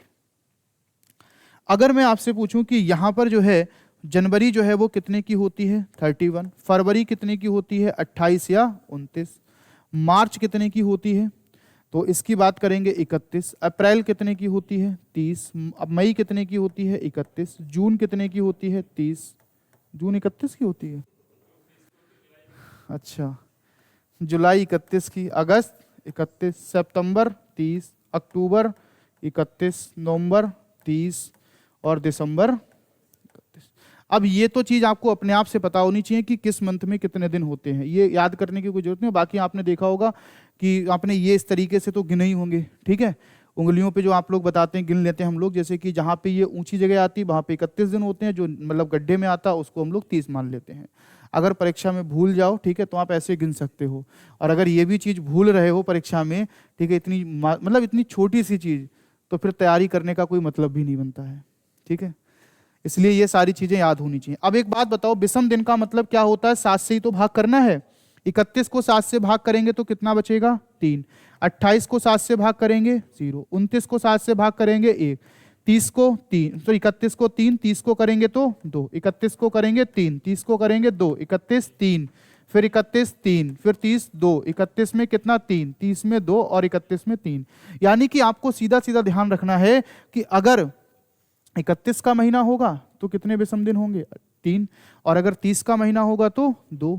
और अगर हमारा 28 का महीना होगा तो 0 और 29 का होगा तो। अब इसमें ध्यान क्या रखना है भाई? 30 का महीना होगा तो आप कहेंगे 7 चौक 28 यानी 2 बचे अगर याद ना रहे तो। और 31 का महीना है तो 7 चौक 28 यानी कि 3 बचे। 28 है तो पूरा पूरा कट गया 0, 29 है तो 1 बचा। ठीक है, इनमें तो कुछ याद रखना नहीं है। बट अगर मान लो मैं आपसे ऐसे पूछूं, जैसे कि क्वेश्चन ऐसे आता है, मैंने आपसे कहा कि अगर मान लीजिए हमारा 21 मार्च को जो है 21 मार्च को सोमवार है। ठीक है, 21 मार्च को सोमवार है, तो उसी वर्ष में, अब हमने यहां पर सन नहीं लिखा है, हमने ये बोल दिया कि किसी भी वर्ष की 21 मार्च को सोमवार है, तो उसी वर्ष के जो है उसी वर्ष के 15 अगस्त को क्या होगा? उसी वर्ष के 15 अगस्त को क्या होगा? ये क्वेश्चन हो गया आपका कि किसी भी वर्ष के, यहां पे वर्ष नहीं लिखा गया है, किसी वर्ष के 21 मार्च को अगर जो है वो आपका सोमवार है तो उसी वर्ष की 15 अगस्त को कौन सा दिन होगा? तो अब आपको कैसे बढ़ना है आगे, ये चीज आपको देखनी है। देखो, अब याद रखना कि इसमें एक जो दिन है वो क्या होगा मेरे भाई? शुरुआत का, यानी कि मार्च है और अगस्त है। अगर हमें 2 मंथ के बीच में विषम दिन जब निकालने पड़े तो हमें एक चीज ध्यान रखनी है। क्या ध्यान रखनी है? कि जो भी मंथ कैलेंडर में पहले आएगा, जो भी मंथ कैलेंडर में पहले आएगा उसके हमें बचे हुए दिन लेने हैं, और जो मंथ जो है वो कैलेंडर में बाद में आएगा उसकी हमें दी हुई तारीख लेनी है। तो कैलेंडर में पहले कौन आता है? मार्च। मार्च में कितने दिन और बचे हैं 21 के बाद? 10। भाई 10 ही दिन तो बचे हैं, इसका मतलब है कि मार्च में कितने दिन बचे हैं? आप कहेंगे 10। अब मार्च के बाद में कौन सा दिन आएगा, सॉरी कौन सा माह आएगा? अप्रैल। अप्रैल में कितने दिन होते हैं? 30 प्लस मई, अप्रैल के बाद मई, मई में कितने होते हैं? 31। फिर जून में कितने होते हैं? 30। और फिर जुलाई में कितने होते हैं? 31। यानी कि मैंने कहा है कि जो भी मंथ पहले आएगा उसके बचे हुए दिन लोगे। तो मार्च ही तो पहले आ रहा है, इसका मतलब अगर मार्च पहले आ रहा है तो मार्च के बचे हुए दिन कितने हैं? 10। तो वो हमने 30 ले ली, 10 ले लिए। फिर अप्रैल में कितने हैं? 30, मई में 31, जून में 30, जुलाई में 31। अगस्त में दी हुई तारीख कितनी है? 15। तो अब हम इसको कितना ले लेंगे? 15। अगर मान लो कि इन सभी को हम आपस में ऐड करेंगे, तो इन सभी को आपस में ऐड करने पर देखो कितना होगा? 30 यहां भी है, 30 यहां भी है, 30 यहां भी है, 30 यहां भी है, यानी कि 30 चौक कितना हो गया? 120। अब 120 के बाद में यहां 31 31 है तो एक और जोड़ दो, 1 1 2, कितना हो जाएगा? 122। 122 और 10 जोड़ेंगे कितना हो जाएगा? 132। और 132 में हम कितना जोड़ देंगे? 15, तो कितना आ जाएगा? 147। उस 147 को अगर हम 7 से भाग करेंगे तो 7 दूनी 14, 7 एकम 7, यानी कि रिमाइंडर क्या हो गया? 0। और 0 हो गया तो हमारा शेष कितना है? 0। और अगर शेष 0 है तो हमारा दिन कैसा हो जाएगा? सेम, यानी कि क्या आ जाएगा? सोमवार आ जाएगा। अब अगर तुम ऐसे सवाल करोगे ना तो इसमें कैलकुलेशन बहुत ज्यादा टिपिकल है। और मैंने कैलेंडर शुरू करने पे ही आपको बताया, कल बताया था, आज नहीं, कि अगर कहीं भी कैलेंडर में तुम्हें दिनों की संख्या 7 से जैसे ही ज्यादा दिखे, आप उसे तुरंत 7 से भाग कर दो। एक तरीका और भी तो हो सकता है कि अगर मैं, ये तो चीज सेम है कि जो मंथ पहले आएगा उसके बचे हुए दिन लेने हैं और जो बाद में आएगा उसकी दी हुई तारीख लेनी है। अब मुझे बताओ मार्च में कितने दिन बचे? 10। हम 10 ना लिख के 3 लिखें तो क्या कोई गुनाह करेंगे? क्यों? हम 10 को यही 7 से भाग कर लेंगे ना। 10 को पहले ही 7 से भाग कर लेंगे और 10 को 7 से भाग करेंगे तो 3 ही तो विषम दिन बचेंगे ना, उन 7 का तो कोई मतलब ही नहीं है। फिर उसके बाद में कौन सा आएगा? मार्च के बाद में अप्रैल। अप्रैल में कितने होते हैं? 30। तो हम 30 क्यों लिखेंगे? हम 2 लिखेंगे ना। आपको पता है 30 में कितने विषम दिन होते हैं? 2। फिर उसके बाद मई में कितना होता है? 31। तो 31 नहीं लिखेंगे, कितना लिखेंगे? 3। और फिर इसके बाद 31 के बाद में कितना पड़ेगा? मई के बाद में जून। जून में कितने होते हैं? 2। फिर इसके बाद जुलाई में कितने होते हैं? 3। और 3 होते हैं तो इसका मतलब यहां पे हम क्या लिखेंगे? 3। और उसके बाद बचा कौन है? अगस्त। अगस्त में 15 नहीं लिखेंगे, कितना लिखेंगे? 1, यानी कि 7 से भाग कर लेंगे। अब इसको जोड़ेंगे नहीं हम, हमको पता है कि भैया 2 और 2 4 और 3 7 खत्म हो गया। जैसे आप डिविजिबिलिटी रूल में 9 से काट रहे थे तो ये 7 तो खत्म हो जाएगा। फिर हम कहेंगे 3 और 3 6 और 1 7, ये भी खत्म हो गया, बचा ही नहीं कुछ। और कुछ नहीं बचा तो हमारा आंसर क्या है? सोमवार। हम ऐसे भी लगा सकते हैं, हमारा आंसर क्या हो जाएगा? सोमवार। अगर 0 की जगह पर 1 आ जाएगा तो हमें इससे 1 दिन आगे बढ़ना है, 2 आ जाएगा तो हमें 2 दिन आगे बढ़ना है, 3 आ जाएगा तो हमें 3 दिन आगे बढ़ना है, 4 आ जाएगा तो हमें 4 दिन आगे बढ़ना है, और 4 दिन आगे ना बढ़ के 3 दिन पीछे भी बढ़ सकते हो। ठीक है, 5 आ जाएगा तो 5 दिन आगे जाना है, 5 दिन आगे ना जाओ 2 दिन पीछे भी जा सकते हो। ठीक है, देखिए अब यहां पर मैं इसी से रिलेटेड एक सवाल और लिखता हूं जरा। जैसे कि मैंने आपसे कहा, मान लीजिए कि किसी भी वर्ष की, मान लीजिए कि 27 फरवरी को किसी भी वर्ष के 27 फरवरी को अगर मान लीजिए मंगलवार है, किसी भी वर्ष की 27 फरवरी को मंगलवार है, तो आप बताइएगा कि उसी वर्ष के 30 जुलाई को कौन सा दिन होगा? उसी वर्ष के 30 जुलाई को जो है वो कौन सा दिन होगा? उसी वर्ष के 30 जुलाई को कौन सा दिन होगा? तो मैंने आपसे क्या कहा कि जो आपका मंथ पहले आ रहा है उसके बचे हुए दिन ले लो, जो मंथ बाद में आ रहा है उसकी दी हुई तारीख ले लो। अब फरवरी पहले आ रहा है तो फरवरी में कितने दिन बचे हैं 27 के बाद? 1 या 2। अब हम यहां पर 1 लें या 2 लें, ये कंफ्यूजन है। अगर सवाल में ये लिखा है कि किसी भी सामान्य वर्ष की 27 फरवरी को जो है वो मंगलवार है, तो उसी वर्ष की 30 जुलाई को क्या होगा? तो आप जानते हो कि सामान्य वर्ष में कितने दिन की होती? फरवरी 28 की। अगर उसमें लिखा है कि किसी भी अधिवर्ष की 27 फरवरी को अगर मंगलवार है तो इसका मतलब अधिवर्ष आ गया, यानी कि 29, तो 2 बचेंगे। और अगर सामान्य तरीके से यही लिखा है कि किसी भी वर्ष और अधिवर्ष को नहीं क्लेरिफाई किया गया है तो वहां पर हम एक ही दिन लेते हैं। और कई बार ऐसा भी हो सकता है कि ऑप्शंस के ऊपर भी डिपेंड कर सकता है, बट इतना आपको नहीं उलझाएगा। ठीक है, तो आप देखिएगा, अब हम यहां पर 1 दिन लेंगे। मान लीजिए हमने यहां पर क्या है? सामान्य वर्ष है, हमने मान लिया क्या है? सामान्य वर्ष, तो हम 1 दिन लेंगे। फरवरी में कितना बचेगा? 1। फरवरी के बाद क्या आएगा? मार्च में कितने होते हैं? 3। इसके बाद अप्रैल आएगा, अप्रैल में कितने होते हैं? 2। उसके बाद क्या आएगा? मई में कितने होते हैं? 3। इसके बाद जून, जून में कितने होते हैं? दो होते हैं भाई, 30 होता है ना, ध्यान रखना, ये तो ध्यान रखना होगा 30 का मंथ है या 31 का मंथ है। अब जुलाई बचा है, जुलाई में कितना है? 30, तो 30 में कितना बचेगा? 2 ही तो बचेगा, इसका मतलब यहां भी 2 लिख देंगे। और जब यहां भी हम 2 लिखेंगे तो भैया 2 और 2 4 और 3 कितना हो गया? 7। अब 3 2 5 और 1 कितना हो गया? 6। यानी कि भैया प्लस का 6 है, यानी कि 6 दिन आगे जाना है, और 6 दिन आगे जाना है या फिर 1 दिन पीछे जाना है, दोनों में से कहीं भी चले जाओ। 1 दिन पीछे जाएंगे तो क्या आएगा? सोमवार। 1 दिन पीछे जाएंगे तो क्या आएगा? सोमवार। ठीक है, अब एक सवाल जरा मैं देता हूं, इसका आंसर आप बताइएगा। अगर मान लिया मैंने कि किसी भी वर्ष के 30 सितंबर को, किसी भी वर्ष के 30 सितंबर को अगर गुरुवार है, 30 सितंबर को गुरुवार है, तो उसी वर्ष के जो है 21 मार्च को कौन सा दिन होगा? 21 मार्च को कौन सा दिन होगा? बताओ इसका आंसर।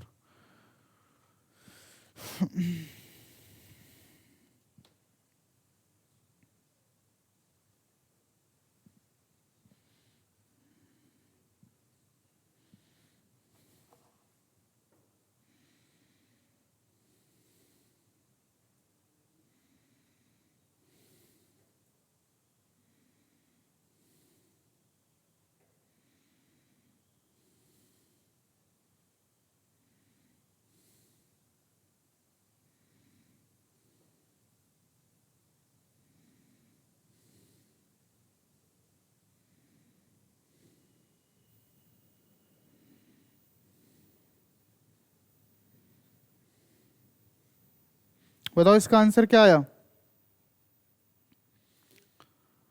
अब देखो यहां पर मैंने बोला है कि 30 सितंबर को जो है कौन सा दिन है? गुरुवार। तो 21 मार्च को कौन सा दिन होगा? हो सकता है कि कुछ बच्चे ये सोच रहे हो कि इसमें तो पहला दिन जो है वो पहला माह सितंबर है, तो इसके जो है बचे हुए दिन ले लेंगे और मार्च की दी हुई तारीख ले लेंगे। तो क्या सितंबर से उल्टा जाओगे कैलेंडर में? नहीं जाओगे ना। मैंने आपको जो बस शब्द बोले हैं उनको ध्यान रखना, चाहे किसी का भी दिन दे रखा हो, चाहे बाद वाले का दे रखा हो, पहले वाले का पूछा हो, चाहे पहले वाले का दे रखा हो, बाद वाले का पूछा हो, इस बात से हमें कोई मतलब नहीं है। हमें इतना ध्यान रखना है कि इन दोनों में से जो भी कैलेंडर में पहले आएगा उसके बचे हुए दिन लेंगे और उसी से आगे बढ़ेंगे। तो इसमें कैलेंडर में पहले कौन आता है? मार्च। मार्च में कितने दिन बचे हैं? 10, और 10 को 7 से भाग करेंगे कितना आ जाएगा?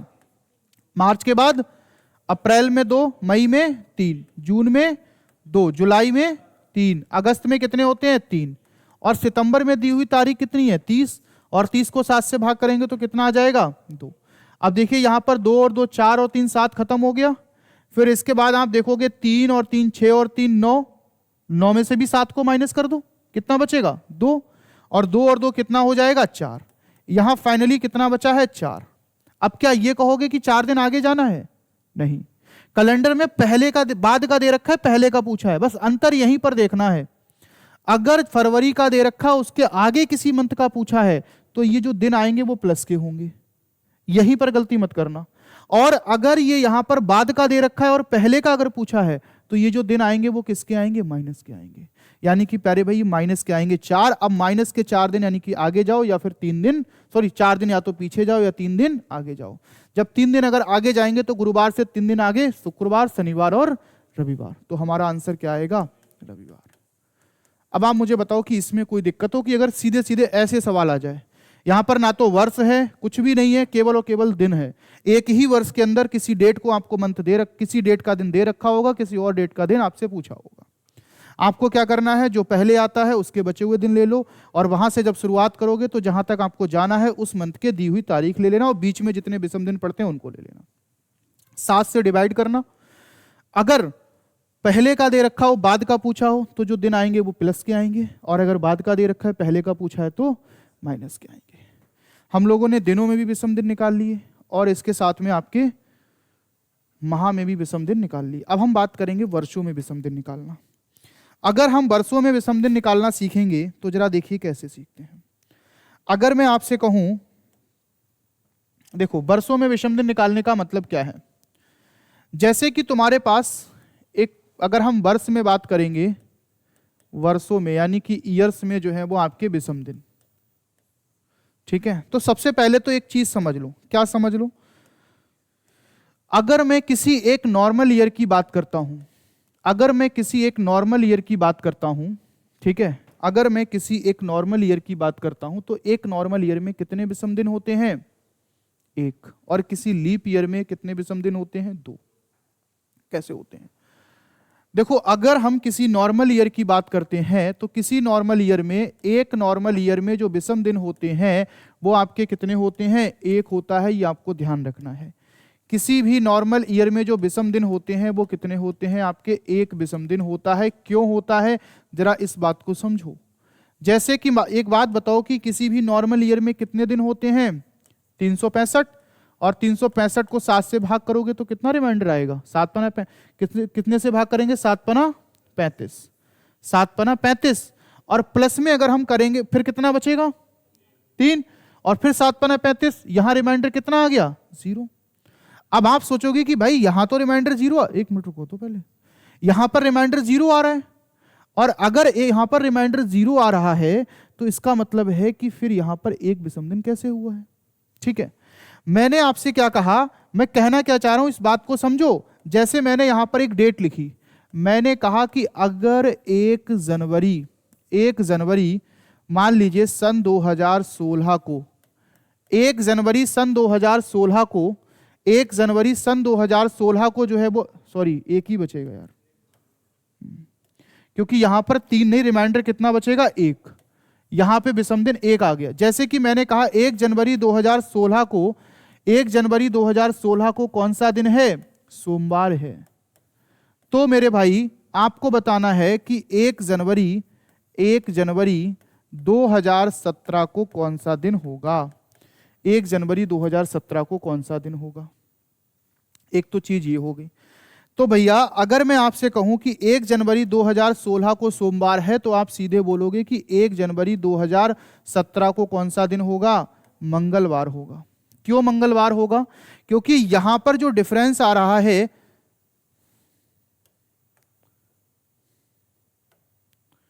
17 और 18 करो, 17 और 18, अगर 1 जनवरी 2017 को सोमवार है तो 1 जनवरी 2018 को क्या होगा? मंगलवार होगा। क्यों होगा? क्योंकि यहां पर जो डिफरेंस है वो कितने का पड़ रहा है? एक नॉर्मल ईयर का डिफरेंस आ रहा है। एक नॉर्मल ईयर का केवल डिफरेंस आ रहा है, पूरे एक नॉर्मल ईयर का। और एक नॉर्मल ईयर में जो विषम दिन होते हैं वो कितने होते हैं आपके? एक होता है। अच्छा, इसके बाद में अगर मैं एक चीज यहां पर और लिख लूं कि जैसे 1 जनवरी 2017 को सोमवार है तो 1 जनवरी 2018 को मंगलवार हो जाएगा। अगर मैं आपसे पूछूं कि 31 दिसंबर 2017 को कौन सा दिन होगा? 31 दिसंबर 2017 को कौन सा दिन होगा? अगर 1 जनवरी 2017 को सोमवार है तो 31 दिसंबर 2017 को कौन सा दिन होगा? तो आप क्या बोलेंगे? भैया इस दिन भी सोमवार होगा। अब इसी चीज को आपको समझना है। अगर हमने देखा कि एक नॉर्मल ईयर में विषम दिन कितना होता है? 1 होता है, यानी कि हमने 365 को 7 से भाग किया तो हमारा एक रिमाइंडर बचा, यानी कि एक विषम दिन हो गया। ठीक है, अब मुझे एक बात बताओ, अगर 1 जनवरी 2017 को सोमवार है और 31 दिसंबर 2017 को भी क्या है? सोमवार है। इसका मतलब हम ये कह सकते हैं कि कोई भी नॉर्मल ईयर जो है जिस दिन से जो है वो शुरू होता है, जिस दिन से शुरू होता है उसी पर खत्म होता है, उसी पर जो है वो क्या होता है? खत्म होता है। यानी कि कोई भी नॉर्मल ईयर अगर होगा वो जिस दिन से शुरू होगा उसी दिन पर खत्म होगा। ऐसा क्यों होगा? जरा एक बात ये भी समझ लो। आपने तो कहा कि सर एक नॉर्मल ईयर में जो विषम दिन है वो कितने हैं आपके? 1 है। आप मुझे बताओ, अगर मैं तुमसे कहूं कि 1 जनवरी 2017 को सोमवार है तो मुझे निकाल कर बताओ 31 दिसंबर 2017 को कौन सा दिन होगा? तो इस कंडीशन में आप क्या करोगे? देखो जो वर्ष हैं वो तो समान है, दोनों वर्ष क्या है? समान है, इनसे तो कोई मतलब है नहीं आपको। आप इन्हीं में तो विषम दिन निकालोगे, और जब इसमें विषम दिन निकालोगे तो मैंने आपसे क्या कहा? दिए पहले जो मंथ आएगा उसके बचे हुए दिन लेंगे, और जो बाद में मंथ आएगा उसकी दी हुई तारीख लेंगे। अब इसमें कितने दिन बचेंगे? 30। आप मुझे बताओ, अगर 1 जनवरी से 31 दिसंबर तक जाओगे तो केवल एक ही दिन तो माइनस होगा, बाकी के तो 365 में सभी दिन काउंट हो जाएंगे, नहीं हो जाएंगे? अगर तुम 1 जनवरी से लेकर, भाई सिंपल सी बात है, किसी भी वर्ष के अगर तुम 1 जनवरी से लेकर के और 31 दिसंबर तक विषम दिन निकालो, तो 1 जनवरी के बाद में यहां पर जनवरी में 30 बचेंगे, फरवरी के सारे आएंगे, मार्च के सारे आएंगे, अप्रैल के सारे आएंगे, दिसंबर के भी सारे आएंगे। तो केवल पूरे साल में एक ही दिन तो माइनस होगा, और वो एक दिन कौन सा है? 1 जनवरी, जो कि हमें नहीं लेना है। तो भैया अगर मैं आपसे बात करूं कि अगर यहां पर टोटल दिन कितने होते हैं? 365, और 1 जनवरी उसमें से माइनस कर दो, 1 जनवरी उसमें से माइनस कर दो, तो कितना बचेगा? 364, और तो 364 को 7 से काटोगे तो विषम दिन कितना आएगा? 0। विषम दिन कितना आएगा? 0। यही तो मतलब होता है कि अगर कोई भी वर्ष, नॉर्मल वर्ष अगर जिस दिन से शुरू होता है वो उसी दिन पर जाकर के समाप्त हो जाता है। और अगर किसी नॉर्मल ईयर का किसी एक पूरे नॉर्मल ईयर का गैप होता है तो वहां पर हम एक दिन आगे बढ़ जाते हैं। जैसे कि देखो, एक छोटा सा सवाल आपके सामने अगर आया, मैंने आपसे कहा कि भैया 31 अगस्त को जो है, 31 अगस्त को मान लीजिए 31 अगस्त 2018 को, 31 अगस्त 2018 को जो है, अगर आपका जो है क्या है यहाँ पर मंगलवार है, अगर 31 अगस्त 2018 को मंगलवार है, तो बताओ कि 31 अगस्त जो है आपका 2019 को कौन सा दिन होगा? 31 अगस्त 2019 को कौन सा दिन होगा? तो यहाँ पर केवल एक नॉर्मल ईयर का ही तो गैप है, और एक नॉर्मल ईयर का गैप है, इसका मतलब हमें एक दिन आगे जाना है, क्योंकि विषम दिन 1 मिलेगा, और एक दिन आगे जाएंगे तो ये क्या हो जाएगा? आपका बुधवार हो जाएगा। अगर मान लो तुमसे कभी यहाँ पर हमने ये बोल दिया कि अगर मान लीजिए 19 जो है वो सितंबर को, 19 सितंबर 2013 को गुरुवार था, 19 सितंबर 2013 को क्या था? गुरुवार था। तो बताओ 19 सितंबर 2015 को कौन सा दिन होगा? 19 सितंबर 2015 को कौन सा दिन होगा? तो आप मुझे बताओ कि यहां पर ये दिन तो सेम है बिल्कुल, लेकिन डिफरेंस किस में है? वर्ष में। और अगर वर्ष में डिफरेंस है, कितने वर्षों का है? 2 वर्षों का। अब मुझे बताओ कि इन 2 वर्षों में कोई लीप वर्ष पड़ रहा है क्या? नहीं पड़ रहा है, दोनों नॉर्मल ईयर ही तो पड़ रहे हैं।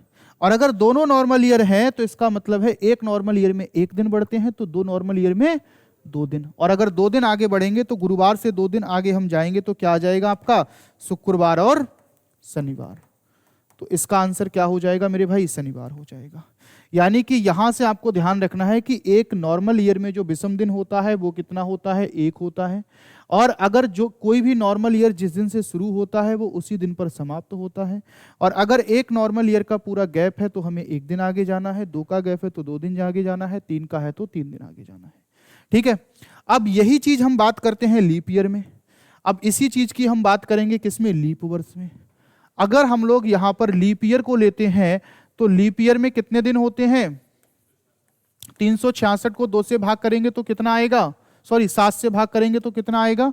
7 से भाग करने पर रिमाइंडर कितना बचेगा? 7 पना 35 और 7 दूनी 14, यानी कि 2 विषम दिन। वहां पर 1 बच रहा था, यहां पे कितना बचेगा? 2 विषम दिन बचेंगे। तो अब यहां पे देखो क्या क्या बनेगा। अगर मैं आपसे कहूं कि अगर 1 जनवरी 2016 को अगर जो है वो आपका सोमवार था, 1 जनवरी 2016 को सोमवार था, तो 31 दिसंबर 2016 को कौन सा दिन होगा? और 1 जनवरी 2017 को कौन सा दिन होगा? 1 जनवरी 2017 को कौन सा दिन होगा? अब मुझे बताओ कि अगर जैसे पीछे आपने क्या देखा कि जब 1 जनवरी 2017 को सोमवार था तो 31 दिसंबर 2017 को भी कौन सा दिन था? सोमवार। यानी कि कोई नॉर्मल ईयर जिस दिन से शुरू हुआ था उसी दिन पर जाकर के क्या हो गया? समाप्त हो गया। बट अगर कोई लीप वर्ष होगा, अगर मान लो 1 जनवरी 2016 को सोमवार है तो अब तो ये लीप वर्ष पड़ेगा। और जब ये लीप वर्ष पड़ेगा तो इसका मतलब ये है कि अगर मुझे बताओ 1 जनवरी का दिन पता है और तुम्हें अगर 31 दिसंबर का निकालना है तो फिर से तो वही उतने दिन माइनस होगा। कितना? 1 ही दिन तो माइनस होगा 1 जनवरी का। और अगर 1 जनवरी का दिन माइनस होगा तो 366 में से कितने बचेंगे? 365। और 365 को 7 से भाग करेंगे तो कितना आएगा रिमाइंडर? 1। यानी कि इसका मतलब 1 दिन आगे जाएंगे। और 1 दिन आगे जाएंगे तो सोमवार से क्या हो जाएगा? मंगलवार। यानी कि यहां पर हम ये कहेंगे कि अगर कोई नॉर्मल ईयर जिस दिन से शुरू होता है उसी दिन पर समाप्त होता है, लेकिन अगर कोई लीप ईयर है तो वो जिस दिन से शुरू होता है उसका एक दिन आगे जाकर के समाप्त होता है।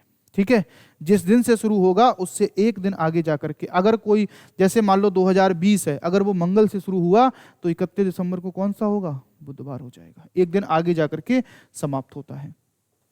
अगर 1 जनवरी 2017 को पूछ लिया जाए, अब 31 दिसंबर 2016 को मंगलवार है, इसके ठीक अगला ही दिन तो 1 जनवरी आ जाएगा भाई 2017 का, और इस दिन क्या हो जाएगा? बुधवार हो जाएगा। और अगर इस दिन बुधवार हो गया तो यहां कितना प्लस हो गया भैया? 2 प्लस हो गया। यानी कि जब किसी भी एक लीप वर्ष का अंतर होगा तो हम कितने दिन आगे जाएंगे? 2 दिन आगे जाएंगे। नॉर्मल ईयर का अंतर होगा 1 दिन आगे जाएंगे, लीप वर्ष का अंतर होगा 2 दिन आगे जाएंगे। नॉर्मल ईयर जिस दिन से शुरू होगा उसी दिन पर समाप्त होगा, लीप वर्ष जिस दिन से शुरू होगा उसके अगले दिन पर जाकर समाप्त होगा। बस इतनी बात हमें ध्यान रखनी है। अब जरा जैसे देखो यहां पर मैंने 2 क्वेश्चन लिखे।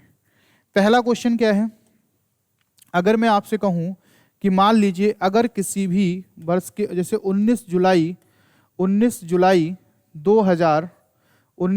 2017 को अगर सोमवार है, 19 जुलाई 2017 को सोमवार है, तो बताओ 19 जुलाई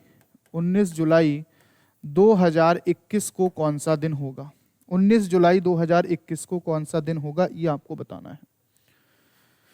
अब आप एक तो चीज ये है कि इसमें विषम दिन निकालो अलग से पहले, लेकिन आप सीधे ये सोचो कि भाई 19 जुलाई तो सेम है, बिल्कुल दोनों में डेट तो सेम है, माह भी सेम है।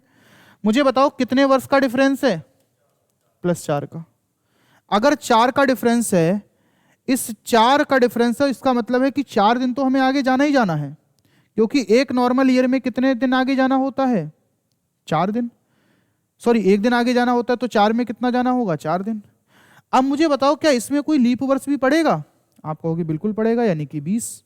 तो 2020 जो पड़ेगा उसमें कितने दिन आगे जाना होगा? 2 दिन। और बाकी के जो 3 पड़ेंगे उसमें कितने दिन आगे जाना होगा? एक एक दिन, यानी कि 3 दिन। तो कुल मिलाकर के हमें कितने दिन आगे जाना है? 5 दिन। कितने दिन जाना है? 5 दिन। 5 दिन क्यों आया? 5 दिन इसलिए आया कि 17 से 21 के बीच का डिफरेंस तो 4 ही है, लेकिन इसमें जो 2020 पड़ रहा है वो तो लीप ईयर है ना, तो उसमें एक और दिन एक्स्ट्रा ऐड हो जाएगा। जब एक दिन और एक्स्ट्रा ऐड हो जाएगा, इसका मतलब 5 दिन आगे जाना है, और 5 दिन आगे ना जाकर के 2 दिन पीछे चले जाओ। और सोमवार से अगर हम 2 दिन पीछे जाएंगे तो क्या आ जाएगा मेरे भाई? शनिवार आ जाएगा। तो इसका आंसर क्या हो जाएगा? शनिवार। तो ये जो कॉन्सेप्ट है ये आपको छोटे छोटे सवालों में आप प्रयोग कर सकते हो। अब जैसे मान लो कहीं आपसे ये पूछ लेगा कि अगर 2007, मान लीजिए 19 जनवरी 2007 को जो है अगर मान लीजिए मंगलवार है, तो 19 जनवरी 2028 को कौन सा दिन होगा? ठीक है, तो वहां पर हम एक एक दिन आगे नहीं बढ़ेंगे, आप कंफ्यूजन में आ सकते हैं थोड़ा सा। ठीक है, उसके लिए भी हम क्या करेंगे वो भी हम आपको भी बता रहे हैं। तो ये छोटी छोटी 2 चीजें आपको ध्यान रखनी है कि अगर कभी भी एक नॉर्मल ईयर का गैप होगा तो हम एक दिन आगे जाएंगे, और एक नॉर्मल ईयर जिस दिन से शुरू होता है उसी दिन पर समाप्त होता है, और एक लीप वर्ष जिस दिन से शुरू होता है उसके अगले दिन पर समाप्त होता है, और अगर एक लीप ईयर का गैप होगा तो हम 2 दिन आगे जाएंगे। ठीक है, अब जैसे मान लो अगर मैं आपसे कहूं कि जैसे सिंपल सी बात है 2007 और 2017 के बीच में अगर आपको विषम दिन निकालने हैं, 2007 और 2017 के बीच में अगर आपको विषम दिन निकालने हैं, तो आप कैसे निकालोगे? आप इनका डिफरेंस करोगे। 2017 और 2007 का डिफरेंस कितना आएगा? 10 आ जाएगा। अब 10 को सीधे 4 से भाग नहीं कर देंगे, भाई आपको लीप वर्ष निकालना है तो 4 से तो भाग करोगे, लेकिन 10 को जो है वो आप सीधे 4 से भाग नहीं कर दोगे। क्यों? क्योंकि अभी इसमें जो लीप वर्ष पड़ेंगे वो भी तो आपको ऐड करने पड़ेंगे, और इसमें लीप वर्ष कौन कौन से पड़ेंगे? एक तो 8 पड़ेगा, एक 12 पड़ेगा, और एक 16 पड़ेगा। तो 10 में हम क्या करेंगे? 3 को ऐड करेंगे, और 3 को ऐड करने के बाद 7 से भाग करेंगे तो 13 आ जाएगा। 13 को 7 से भाग करेंगे तो मेरे भाई कितना आ जाएगा? यहाँ पे 6 आ जाएगा। समझे आप? तो इसमें जो है वो आपके विषम दिन कितने हो जाएंगे? 6, यानी कि 6 दिन आगे भी जा सकते हो और 6 दिन 6 दिन आगे जा सकते हो और 1 दिन पीछे जा सकते हो। इसके बाद में मान लीजिए अगर जैसे आपको यहां पर 2021 और 2045 के बीच में आपको विषम दिन निकालने हैं, तो आप कैसे निकालोगे? 2045 के बीच में विषम दिन निकालने हैं तो कैसे निकालोगे? या फिर मान लो आपको 1900 जो है 91 से 2000 मान लीजिए 8-9 के बीच अगर विषम दिन निकालने हैं तो कैसे निकालोगे? ठीक है, 9 की जगह 8 रख लो आप, 9 की जगह क्या रख लो? 8 रख लो, 9 की जगह 8 रख लो आप। यहां पे आपको एक चीज और समझा देंगे इसलिए। अब अगर 21 से 45 के बीच में निकालने हैं तो भैया 45 में से किसको माइनस करेंगे? 2021 को माइनस करेंगे, 45 में से 2021 को माइनस करेंगे, और जब इसको माइनस करेंगे तो यहां कितना आ जाएगा? 4, और यहां कितना आ जाएगा? 2। अब 24 आ गया है, 24 को 4 से भी विभाजित नहीं करेंगे। इसके बीच में कौन कौन से लीप वर्ष पड़ेंगे? तो भैया एक तो क्या पड़ेगा? 24, एक क्या पड़ेगा? 28, एक क्या पड़ेगा? 32, एक क्या पड़ेगा? 36, और एक आपका 40 और 44। तो कितने लीप वर्ष पड़ रहे हैं इसके बीच में? 6। यानी कि 24 को 6 में जोड़ेंगे, और अगर हम 7 से भाग करेंगे तो 24 और 6 कितना है? 30, और इसे 7 से भाग करेंगे 30 को तो कितना आ जाएगा? 2, यानी कि प्लस का 2। अब प्लस का 2 भी हो सकता है, माइनस का 2 भी हो सकता है। अगर हाँ, माइनस मतलब प्लस माइनस का 2 इसलिए मैं बोल सकता हूं, अगर मान लो कि 21 का अगर हमें दिन दे रखा होगा, जैसे मान लो कह देगा कि 19 जनवरी 2021 का दिन हमें दे रखा होगा, 45 का निकालना होगा, तब तो प्लस में चले जाएंगे। और अगर 19 जनवरी 2045 का दे रखा होगा, 21 का निकालना होगा, तो यही 2 किसके हो जाएंगे? माइनस के हो जाएंगे। ठीक है, अब 1991 से हमें किसका निकालना है? 2008 का। और एक और देख लो, मान लो 1897 से 2009 का, इन दोनों का निकालो। अब जब 1991 से 2008 का निकालेंगे तो 1991 नीचे लिखेंगे, इसका अंतर करेंगे 7 और 10, कितना आ जाएगा? 17। अब 17 है, इसमें कौन कौन से लीप वर्ष पड़ेंगे? एक 92 होगा, एक 96 होगा, एक 2000 भी होगा, और एक 4 भी होगा। अब जब 8 पर हम आएंगे ना, तो हमें कुछ सोचना पड़ेगा। क्या सोचना पड़ेगा? अगर ये 2008 जो है, अगर ये तारीख आपकी फरवरी से मतलब पहले की है, 28 फरवरी से पहले की होगी, जैसे कि अगर 28 फरवरी 2008 भी हो जाएगा तो 2008 as a leap year count नहीं होगा। क्यों नहीं होगा? क्योंकि फर्क तो कब पड़ता है? जब 29 फरवरी आए, और हमें दे दिया 28 फरवरी, तो 29 फरवरी तक तो हमें जाने का मौका ही नहीं दिया, तो हम 2008 को as a leap year count नहीं करेंगे। और अगर यही तारीख हमारी मार्च की हो जाएगी तो उस केस में जो है वो आपका ये as a leap year count हो जाएगा। ठीक है, लीप ईयर काउंट हो जाएगा। इसका मतलब ये है कि यहां पर जो है, अभी मान लीजिए हम आउट को काउंट कर लेते हैं, जब करेंगे तो 1 2 3 4 5, 17 और 5 कितना हो जाएगा? 22, और 22 को अगर हम 7 से भाग करेंगे तो कितना बचेगा? 1। अब जब यहां पर देखेंगे, जब हम यहां पर देखेंगे तो देखो यहां पर क्या है कि भैया 97 से अगर हम 2009 को अगर डिफरेंस करेंगे तो कितना आ जाएगा? 9 और 3 12। भाई डिफरेंस ऐसे भी निकाल सकते हो, 12 डिफरेंस हो जाएगा। अब यहां पर पहला लीप वर्ष क्या पड़ेगा? क्या 1900 लीप वर्ष होगा? नहीं होगा। क्या 1900 लीप वर्ष होगा? नहीं होगा। इसके बाद पहला क्या पड़ेगा? 4, फिर क्या पड़ेगा? 8, 2 यहां पर जोड़ देंगे, 14, 14 को 7 से भाग करेंगे, कितना आ जाएगा? 0। ठीक है, तो यहां पर अगर तुम्हें दिनों में विषम दिन निकालने पड़ेंगे तब भी तुम निकाल सकते हो। ठीक है, और अगर माह के बीच में तुम्हें ये दिनों में विषम दिन हो जाते हैं, फिर इसके बाद ये माह में विषम दिन हो जाते हैं, इन पर सवाल कैसे बनते हैं, और फिर उसके बाद में जो है वो आपके वर्ष में विषम दिन अगर निकालने पड़ेंगे तो नॉर्मल ईयर और लीप ईयर को ध्यान रखेंगे, और बाकी के आप इस तरीके से निकाल सकते हो। लास्ट वाले में ये बेटा 1897 से हमें 2009 तक जाना है, इसका मतलब इनके बीच का डिफरेंस 12 ही तो होगा अगर अंतर करोगे। भाई 2009 में से 1897 को माइनस करेंगे, 2009 में से अगर हम 1897 को माइनस करेंगे, ठीक है, तो यहाँ पे कितना आ जाएगा? 2, और यहाँ पे कितना आ जाएगा? 1, 12। अब 1897 के बाद शताब्दी वर्ष 1900 पड़ेगा, लेकिन 1900 लीप वर्ष नहीं होगा क्योंकि हमें, अच्छा 2009 लिखा है, सॉरी 2009 लिखा है, इसको आप यहाँ पे कर लीजिएगा 1909 कर दीजिएगा, 1909 कर दीजिएगा। अगर आप 1909 करेंगे, क्योंकि मैं एक ही शताब्दी क्रॉस करना चाह रहा था, वहां पे 2 शताब्दी क्रॉस हो गई। ठीक है, 1900 अगर हम करेंगे तो अब देखिए 12 + 2 14 अब तो आ जाएगा। ठीक है, कोई दिक्कत नहीं। अब हम बात करते हैं शताब्दी में। अब हम किस में बात करते हैं? शताब्दी में।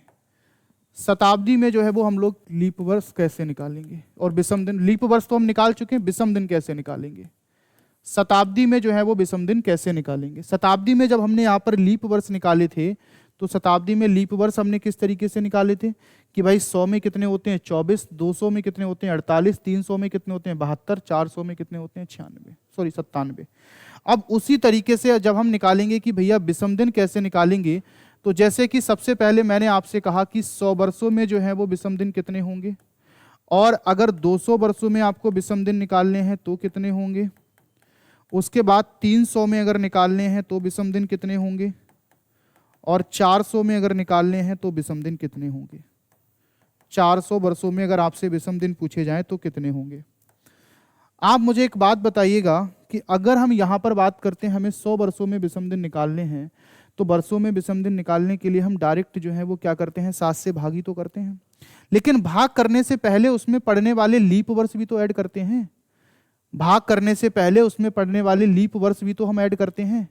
अगर मान लो कि यहाँ पर ये 100 वर्ष हैं, अब 100 वर्ष को डायरेक्ट 7 से भाग नहीं कर देंगे विषम दिन निकालने के लिए, पहले क्या करेंगे, इसमें लीप वर्ष कितने पड़ते हैं, लीप वर्ष कितने पड़ते हैं इसमें 24, तो भैया इसको 24 को ऐड करेंगे और 24 को ऐड करने के बाद 7 से भाग करेंगे।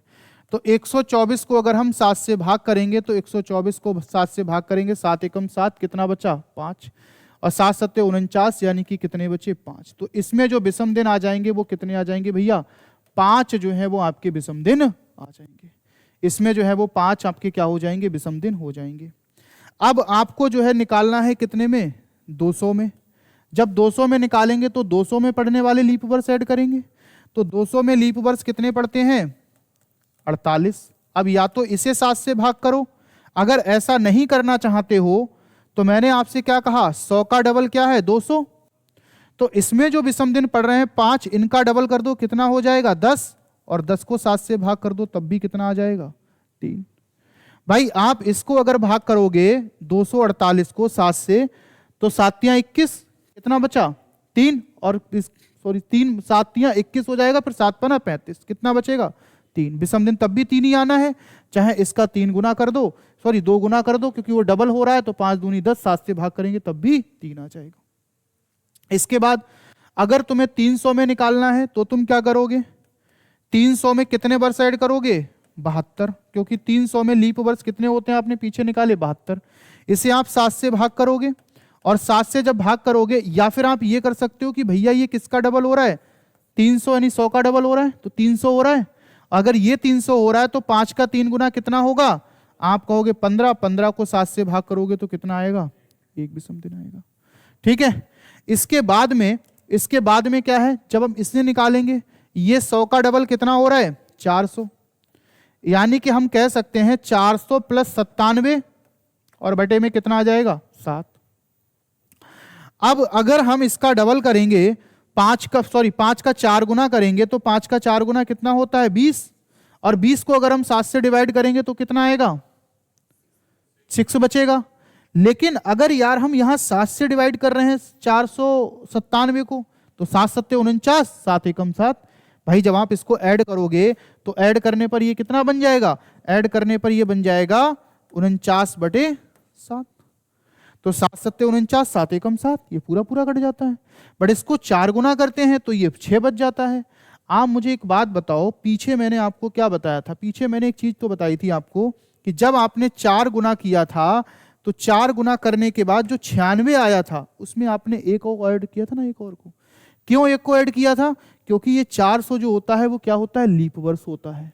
100, 200, 300 लीप वर्ष नहीं होते हैं, 400 लीप वर्ष होता है। इसका मतलब एक आपने एक्स्ट्रा ऐड किया था, और एक अगर एक्स्ट्रा ऐड किया है तो मेरे भाई यहां पर भी तुम्हें एक एक्स्ट्रा ऐड करना पड़ेगा, और जैसे ही एक ऐड करोगे तो कितना हो जाएगा 21। अब 21 को भाग करेंगे तो कितना आ जाएगा 0, राइट।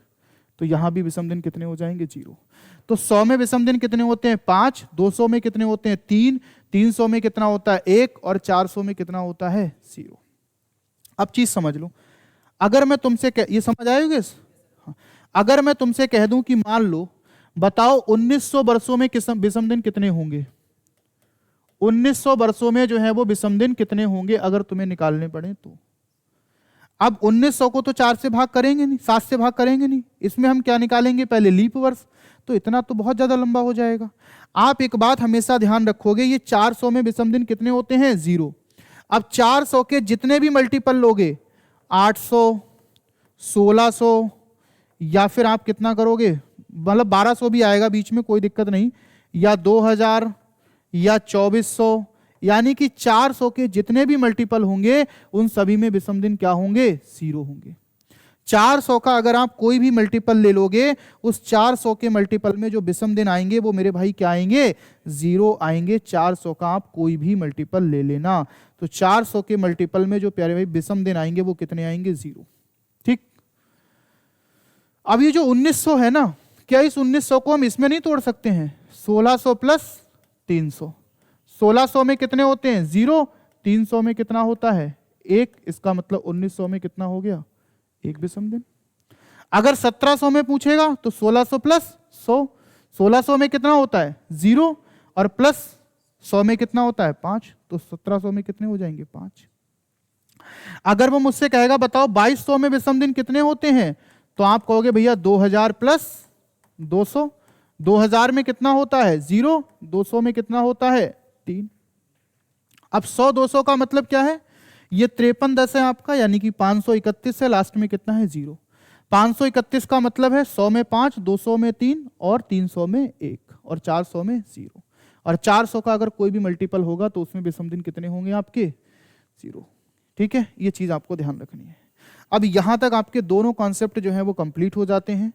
ऑड डे का भी कॉन्सेप्ट कंप्लीट हो जाता है, विषम दिन का भी कंप्लीट हो जाता है। अब इसके बाद में हम लोग सीधे सीधे सवाल करना शुरू करेंगे, कोई भी ऐसा कॉन्सेप्ट इसमें नहीं बचा है।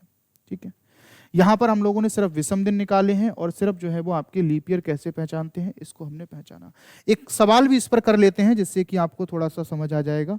जैसे कि मान लो मैंने यहाँ पर एक सवाल आपको दे दिया, अभी हम शताब्दी वर्ष वाले पे नहीं चलेंगे, क्योंकि शताब्दी वर्ष वाले हमें सवाल जब करने होंगे तब, जैसे मैंने एक सवाल अभी स्टार्टिंग में पूछा था कि 29 मार्च मान लीजिए 1824 को कौन सा दिन होगा, तब इसका यूज होगा, वरना इसका कोई यूज नहीं है।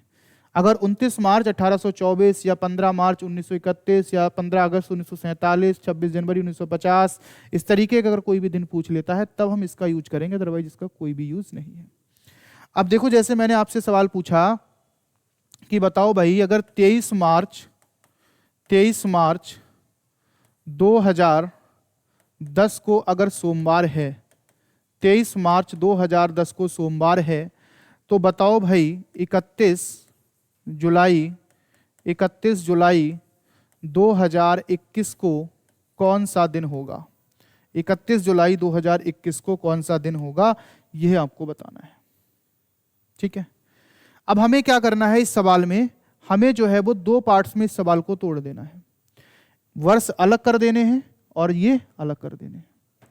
जब हम वर्षों में विषम दिन निकाल रहे होंगे तो 10 से कहां जा रहे हैं, 21 पर। कितने का डिफरेंस आ रहा है, 11 का। अच्छा, इसमें लीप वर्ष कितने पड़ेंगे, इसमें लीप वर्ष कितने पड़ेंगे, एक तो 12 पड़ेगा, एक 16, एक 20, यानी कि 3 यहां ऐड कर देंगे, 7 से भाग करेंगे, विषम दिन कितना आएगा, 0। वर्षों के अनुसार तो दिन सेम रहना चाहिए। अब निकालेंगे इसमें विषम दिन। मार्च की बचे हुए दिन लेंगे, मार्च में कितने दिन बचेंगे, 8 बचेंगे, क्योंकि 23 दे रखा है। 8 लेंगे नहीं, कितना लेंगे, 1। फिर इसके बाद में अप्रैल में 2, मई में 3, जून में 2, जुलाई में 31 है तो 3। अब देखो 3 और 4 कितना हो जाएगा, 7 कैंसिल, और बचा कितना, 3 और 1, यानी कि 4 दिन आगे जाना है। या तो सोमवार से 4 दिन आगे चले जाओ, या फिर आप क्या कर लो, सोमवार से 3 दिन पीछे चले जाओ। आगे जाएंगे तो मंगल, बुध, बृहस्पति और शुक्र, तो हमारा आंसर क्या हो जाएगा, यहां पर शुक्रवार हो जाएगा। ठीक है, अब इसी तरीके के सवाल आपको आगे करने हैं, इसमें प्लस भी होगा, माइनस भी होगा, बहुत सारी चीजें होंगी, वो सब हम लोग करेंगे परसों। ठीक है, क्योंकि कल की रहेगी छुट्टी। ठीक है।